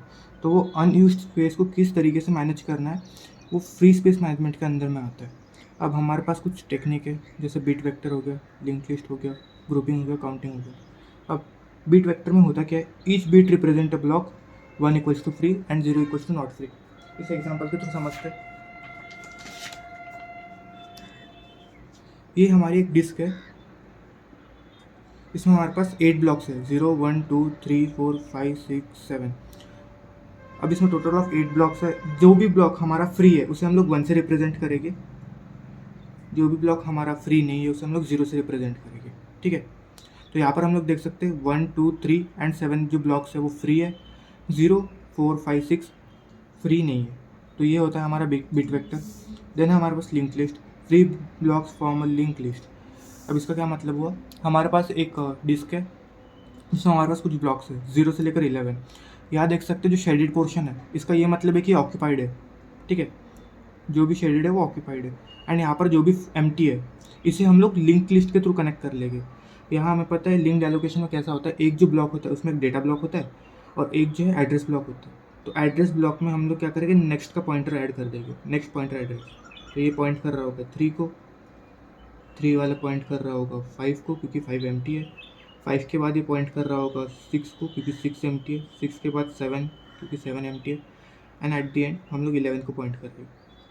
तो ये हो गया हमारा लिंक लिस्ट एलोकेशन, मतलब link list free space management. Then है हमारे पास ग्रुपिंग। ग्रुपिंग में क्या होता है, stores address of free blocks in groups. अब देखते हैं, यहाँ पर हम लोग देख सकते हैं ये वाला एग्जांपल जिसमें हमारे पास 1 2 4 6 7 8 10 ये सारे जो ब्लॉक्स है ये ऑक्यूपाइड है, मतलब फ्री नहीं है। लेकिन 0 3 5 9 और 11 जो है ये फ्री है। तो हम लोग क्या करेंगे, 0 में हम लोग एड्रेस स्टोर करेंगे किस किस का, जो भी फ्री ब्लॉक्स है 3 5 9 11। तो इसको हम लोग 0 में स्टोर कर देंगे, 3 5 9 11। तो इस वाले मेथड को हम लोग बोलते हैं ग्रुपिंग, जहाँ हम लोग एक ब्लॉक में सारे फ्री ब्लॉक्स का एड्रेस स्टोर कर रहे होते हैं।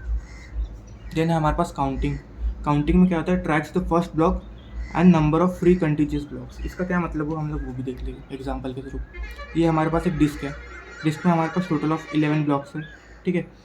11 ब्लॉक्स है, इसमें से हम लोग देख सकते हैं 0 1 2 एम्प्टी नहीं है, 9 10 11 भी एम्प्टी नहीं है, लेकिन एम्प्टी क्या है 3 4 5 6 7 8 ये एम्प्टी है। तो हम लोग क्या करेंगे, बस 3 का ट्रैक रखेंगे।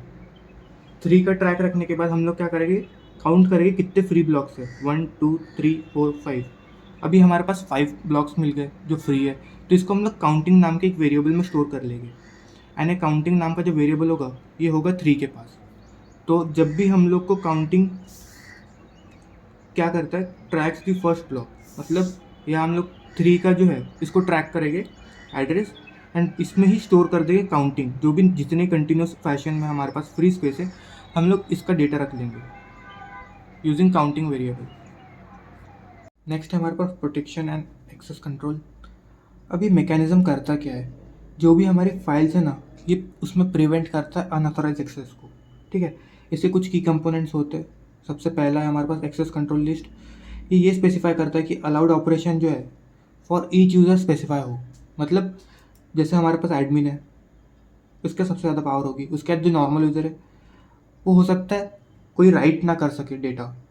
सो ये एक्सेस कंट्रोल लिस्ट का फंक्शन है। देन हमारे पास मोड्स होते हैं डिफरेंट टाइप्स के, जैसे हो गया read write execute. Then types groups हो गए यूज़र्स के, जैसे ओनर हो गया, ग्रुप हो गया, अदर हो गया, ठीक है। नेक्स्ट टॉपिक है हमारे पास input output hardware and communication. IO devices can be categorized into character and block devices. ठीक है, अब हमारे पास जो डिवाइस होता है ना एंड जो सिस्टम है उसके बीच में एक इंटरफेस होता है जिसको मैनेज कर रहा होता है इनपुट आउटपुट कंट्रोलर। ठीक है, अब कम्युनिकेशन के कुछ मेथड जैसे पोलिंग हो गया, इंटरप्ट हो गया, डायरेक्ट मेमोरी एक्सेस हो गया। ये एक बहुत ज़्यादा इंपॉर्टेंट टॉपिक नहीं है, बट एक बार आप इसे खुद से रीड कर सकते हैं। देन हमारे पास है different types of storage devices. सबसे पहला है हमारे पास मैग्नेटिक डिस्क। अब इसकी कैपेसिटी काफ़ी ज़्यादा होती है लेकिन स्लोअर एक्सेस टाइम होता है। और हार्ड ड्राइव कुछ इस तरीके की दिखती है, हमने जैसा डिस्क स्ट्रक्चर में देखा था। देन हमारे पास है solid state drive, faster with no moving parts. So SSD कुछ इस तरीके की दिखती है। इसमें हमारे पास कोई मैकेनिकल पार्ट नहीं होता है, जैसे हमारे पास यहाँ हार्ड ड्राइव में था एक डिस्क था जो रोटेट होती है। इसमें हमारे पास रादर देन सिलिकॉन चिप्स होते हैं जिसमें डेटा स्टोर होता है। ठीक है, मेरे पास अभी ऑप्टिकल ड्राइव और मैग्नेटिक टेप तो नहीं है, लेकिन ऑप्टिकल ड्राइव जो होती डिस्क होती है वो लेज़र टेक्नोलॉजी के ऊपर काम करती है, जैसे कॉम्पैक्ट डिस्क हम लोग जानते हैं। उसके बाद हो गया magnetic tapes, primarily use for backup and archival process. So यहाँ पर हमारा जो यूनिट 4 है स्टोरेज मैनेजमेंट ये कंप्लीट होता है। अब हम लोग मूव करेंगे यूनिट नंबर 5 के ऊपर।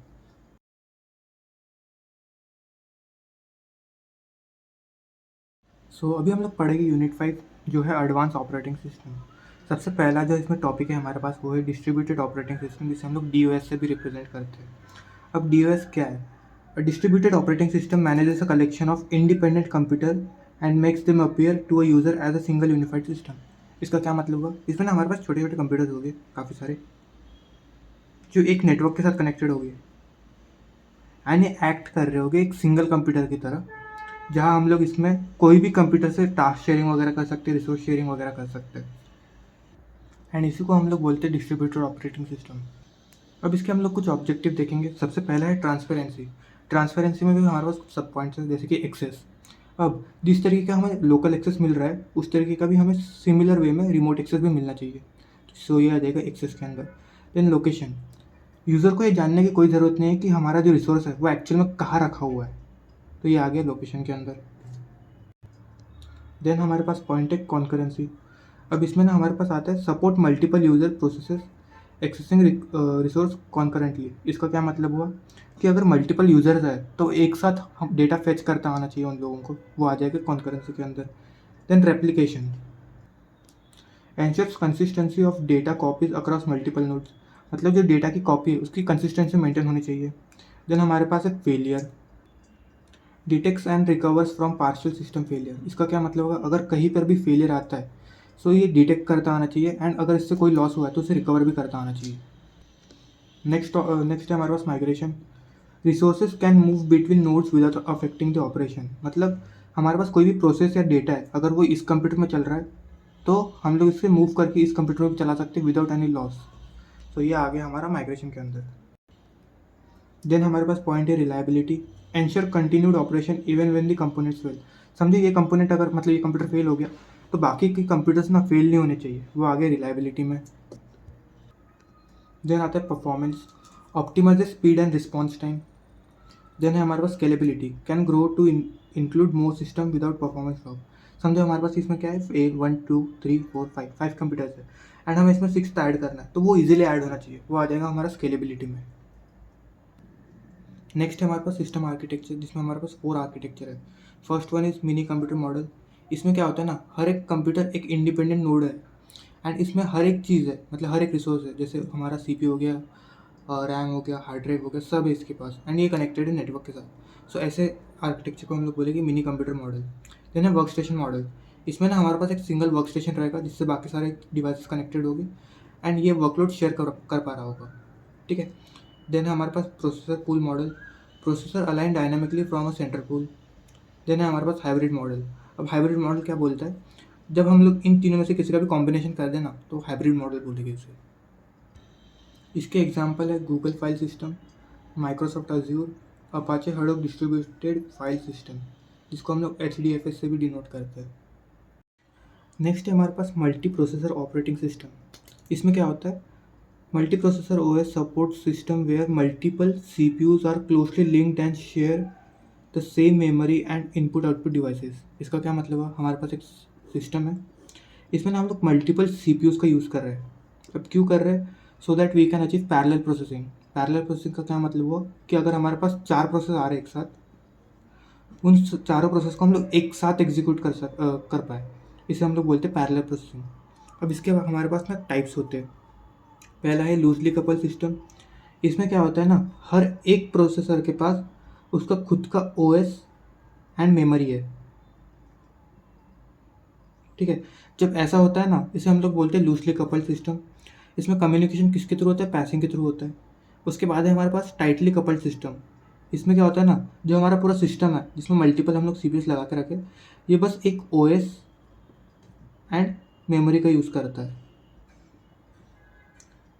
लूजली कपल्ड में क्या होता है, हर एक हमारे प्रोसेसर के पास ओएस एंड उसकी मेमोरी है। लेकिन टाइटली कपल में क्या होता है, जितने भी प्रोसेसर है ना, वो सब सिंगल ओएस एंड मेमोरी के ऊपर डिपेंडेंट होते हैं, ठीक है। Use shared memory for communication. अब इसके डिज़ाइन में इश्यूज़ क्या क्या है? सबसे पहले हम लोग देखेंगे सिंक्रोनाइजेशन।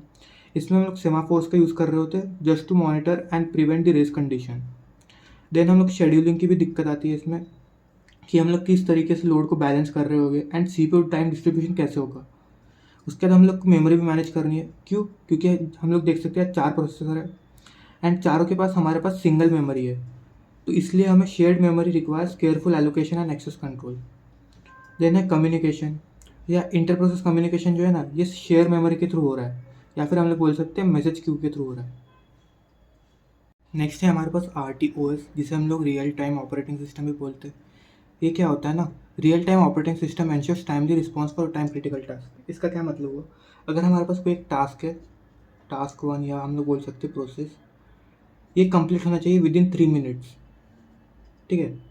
सो RTOS इंश्योर करता है कि ये जो टास्क है या प्रोसेस है 3 मिनट्स के अंदर ही कंप्लीट हो, ना ही इससे 1 सेकंड ज़्यादा लगना चाहिए, ना इससे 1 सेकंड कम। तो ये 3 मिनट्स में ही कंप्लीट होना चाहिए। वो टाइम पे हम लोग RTOS का यूज़ कर रहे होते हैं। अब इसमें हमारे पास 2 टाइप्स होते हैं।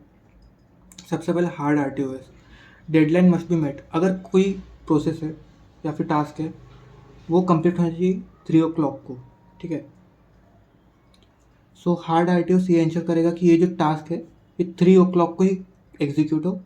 अगर ये 3 o'clock की जगह हम लोग बोल सकते हैं 1 मिनट बाद एग्जीक्यूट होता है, सो इसकी जो एफिशिएंसी या फिर परफॉर्मेंस बोलेगी इस टास्क की, वो ज़ीरो हो जाएगी। लेकिन सॉफ्ट RTOS में ऐसा नहीं होता है। डेडलाइन प्रिफर्ड तो होती है, लेकिन अगर समझो कोई टास्क है जो 3 o'clock को एग्जीक्यूट होना है, वो अगर एग्जीक्यूट होता है 3 o'clock में 1 मिनट ज़्यादा पे, तो भी इसकी कुछ ना कुछ एफिशिएंसी बची रहेगी। अब हार्ड RTOS का एग्जांपल क्या है? पेस मेकर, जो हम लोग हार्ट में यूज़ करते हैं हमारे हार्ट बीट की रिदम मेंटेन करने के लिए। देन हमारे पास होता है सॉफ्ट RTOS में वीडियो प्लेयर। थोड़ा सा भी डिले होता है तो इसमें हमें ज़्यादा कोई इफेक्ट नहीं दिखता है। देन हम लोग देखेंगे कैरेक्टरिस्टिक्स। सबसे पहला प्रायोरिटी बेस्ड प्रीएम्प्टिव शेड्यूलिंग इसमें हम लोग यूज़ कर रहे होते हैं। इसका जो रिस्पॉन्स टाइम होता है एंड एग्जीक्यूशन है, ये भी प्रेडिक्टेबल है। क्यों? क्योंकि हमें पता है अगर कोई टास्क आ रहा है जो 3 मिनट पे एग्जीक्यूट होना है, तो 3 मिनट पे ही एग्जीक्यूट होगा। इसमें लेटेंसी ना काफ़ी ज़्यादा कम हो जाती है, जिसकी वजह से एग्जीक्यूशन टाइम जो है वो भी कम हो जाता है, मतलब प्रिसाइज हो जाता है। देन इसमें हमारे पास टोटल ऑफ 3 शेड्यूलिंग एल्गोरिदम है, जिसमें से सबसे पहला है राउंड रॉबिन। देन आता है रेट मोनोटोनिक शेड्यूलिंग। उसके बाद है अर्लीस्ट डेडलाइन फर्स्ट। जो रेट मोनोटोनिक शेड्यूलिंग है, जिसे हम लोग RMS बोलते हैं, ये स्टैटिक प्रायोरिटी एल्गोरिदम है। एज वेल एज इसकी जो प्रायोरिटी है ना, वो डायरेक्टली प्रोपोर्शनल होती है फ्रीक्वेंसी की। देन हमारे पास है अर्लीस्ट डेडलाइन फर्स्ट, जिसे हम लोग EDF बोलते हैं। एक डायनामिक प्रायोरिटी एल्गोरिदम है। इसमें ना क्या होता है, जिस भी टास्क की डेडलाइन सबसे ज़्यादा क्लोज है, उसे सबसे पहले हम लोग प्रायोरिटी देते हैं। एंड ये जो है ऑप्टिमल पर वर्क कर रहा होता है, can utilize CPU up to 100%। देन हमारे पास है मोबाइल ऑपरेटिंग सिस्टम। अब ये क्या है? जो भी ऑपरेटिंग सिस्टम हम लोग टैबलेट्स में यूज़ कर रहे होते हैं, या फिर हम लोग बोल सकते हैं मोबाइल फ़ोन में यूज़ कर रहे होते हैं, उसे हम लोग बोलते हैं मोबाइल ऑपरेटिंग सिस्टम। अब इसमें ना क्या होता है, हमारे पास लिमिटेड रिसोर्सेज होते हैं एंड हमारे पास डिफरेंट टाइप्स ऑफ फंक्शनैलिटी होती है, जिसमें से एक है टच स्क्रीन इंटरफेस है, ठीक है। इसमें से सबसे पॉपुलर मोबाइल ऑपरेटिंग सिस्टम कौन सा है? एंड्रॉयड है एंड iOS है। विंडोज़ मोबाइल अभी हमें दिखते नहीं है ज़्यादा। ये विंडोज़ मोबाइल का कंसेप्ट जो था, नोकिया लूमिया में आया था सबसे पहले, एंड शायद उससे पहले भी किसी में आया होगा, लेकिन जो सबसे पॉपुलर था वो नोकिया लूमिया था। इसके की फीचर्स क्या है? सबसे पहले टच एंड गेस्चर इनपुट होता है, जैसे टच स्क्रीन से बोलते हैं।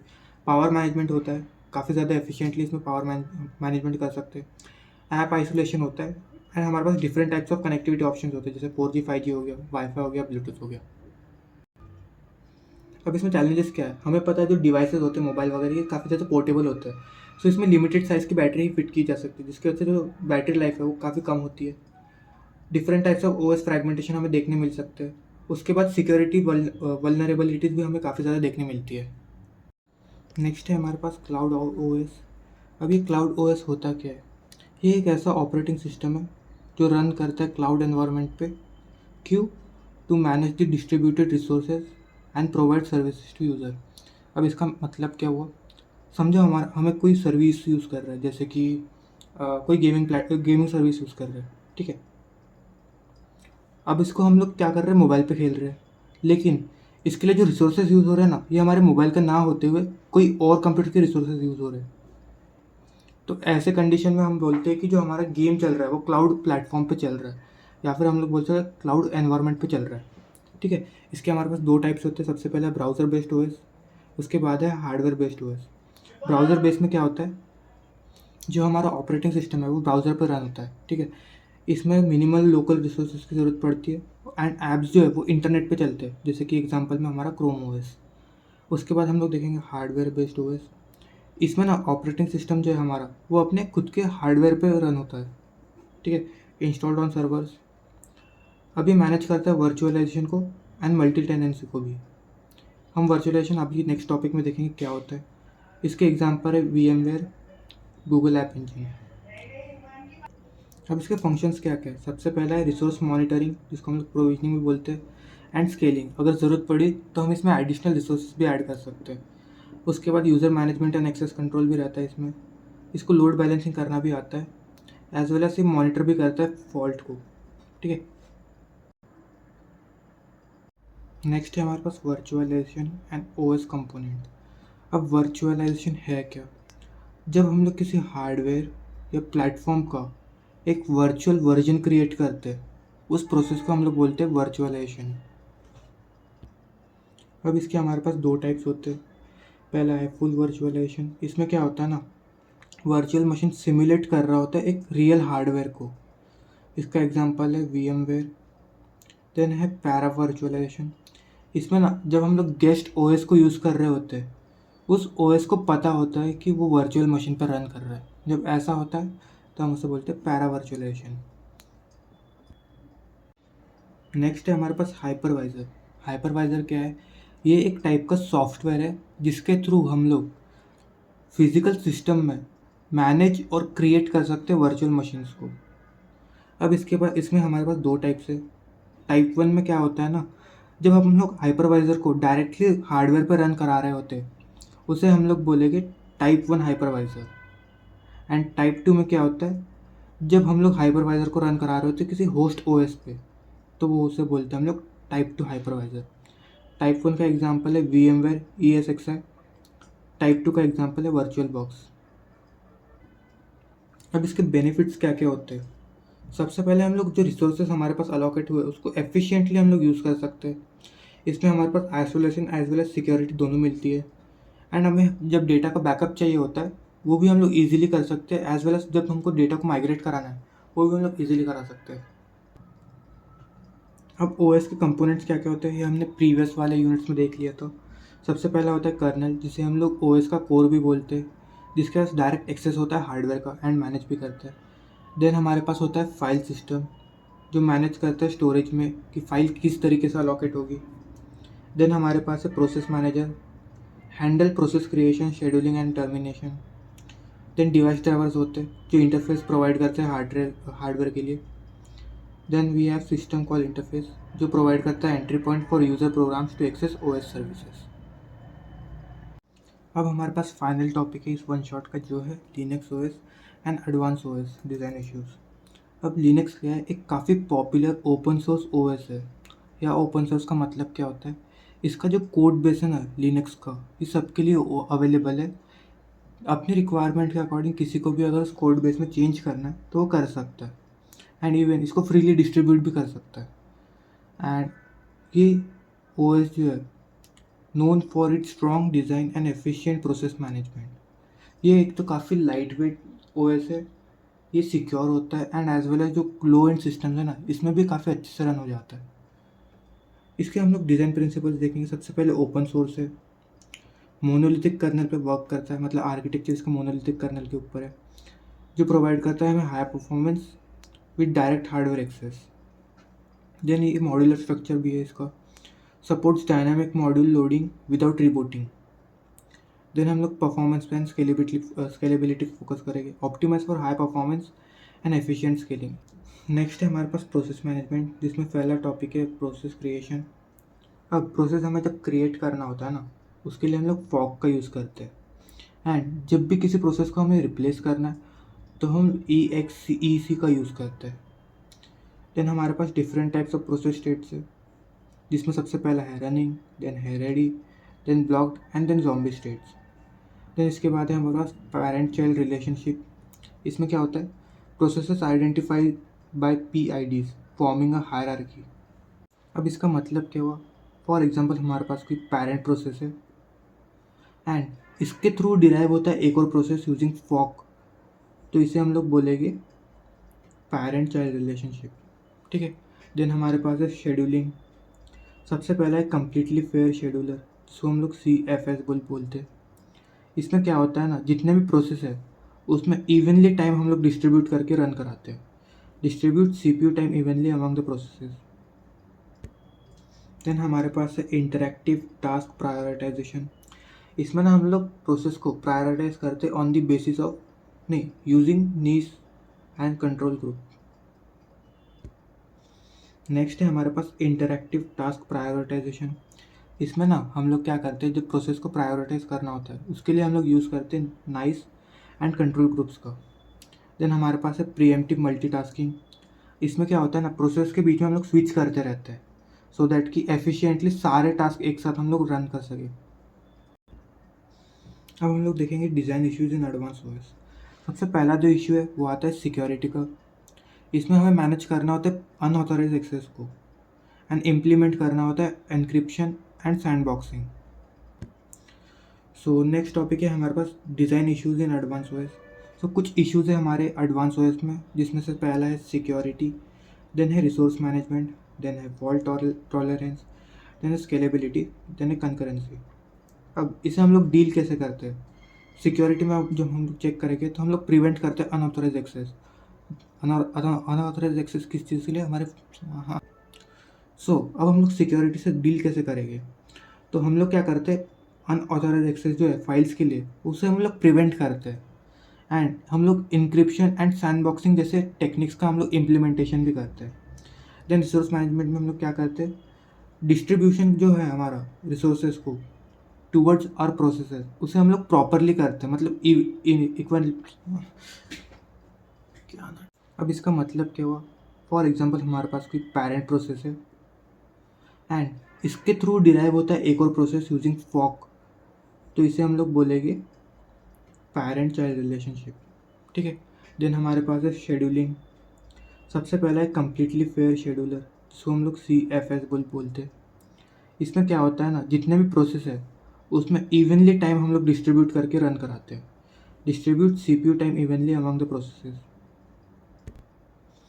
नेक्स्ट है हमारे पास इंटरैक्टिव टास्क प्रायोरिटाइजेशन। इसमें ना हम लोग क्या करते हैं, जब प्रोसेस को प्रायोरिटाइज करना होता है उसके लिए हम लोग यूज़ करते हैं नाइस एंड कंट्रोल ग्रुप्स का। देन हमारे पास है प्रीएम्प्टिव मल्टीटास्किंग। इसमें क्या होता है ना, प्रोसेस के बीच में हम लोग स्विच करते रहते हैं सो दैट कि एफिशिएंटली सारे टास्क एक साथ हम लोग रन कर सकें। नेक्स्ट है हमारे पास design issues in advance OS। तो सबसे पहला जो इशू है वो है सिक्योरिटी, देन हमारे पास है रिसोर्स मैनेजमेंट, देन है फॉल्ट टॉलरेंस, देन है स्केलेबिलिटी एंड देन है कंकरेंसी। अब इन इश्यूज से हम लोग डील कैसे करते हैं, सबसे पहले हम लोग देखेंगे सिक्योरिटी। इसमें हम लोग क्या करते हैं ना, जो फाइल्स हमारी होती है उसमें अनऑथराइज एक्सेस देना हम लोग प्रिवेंट कर देते हैं एंड हम लोग एनक्रिप्शन एंड सैंडबॉक्सिंग जैसे टेक्निक्स का हम लोग यूज़ करते हैं in order to enhance the security. Then हमारे पास है रिसोर्स मैनेजमेंट का इशू। इसमें हम लोग क्या करते हैं, हमारे पास जितने भी प्रोसेसेस है उनमें जो रिसोर्स हम लोग डिस्ट्रीब्यूट करते हैं ना, हम लोग इक्वली डिस्ट्रीब्यूट करेंगे, मतलब फेयर डिस्ट्रीब्यूशन रहेगा उसमें, in order to reduce the resource management issue. अब हम लोग फॉल्ट टॉलरेंस से कैसे डील करें, सबसे पहले हमें हमारे जो सिस्टम है उसमें हमारे पास ऐसे फीचर्स होने चाहिए जिससे कि हम लोग ना फेलियर से रिकवर कर सकते विदाउट स्टॉपिंग द सिस्टम। ठीक है। एंड उसके बाद हम लोग बैकअप्स भी ले सकते हैं in order to maintain the integrity. अब स्केलेबिलिटी को कैसे डील करें, हमें हैंडल करता आना चाहिए। अगर वर्कलोड हमारा इंक्रीज होता है तो उसमें हमारा जो परफॉर्मेंस है ना वो लॉस ना हो या फिर कम ना हो। एंड हम लोग यूज़ कर सकते हैं modular design and distributed architectures का भी। अब कॉन्करेंसी के इशू को कैसे डील करेंगे, manage access to shared resources and use synchronization tools like semaphore and locks in order to deal with the issue related to concurrency.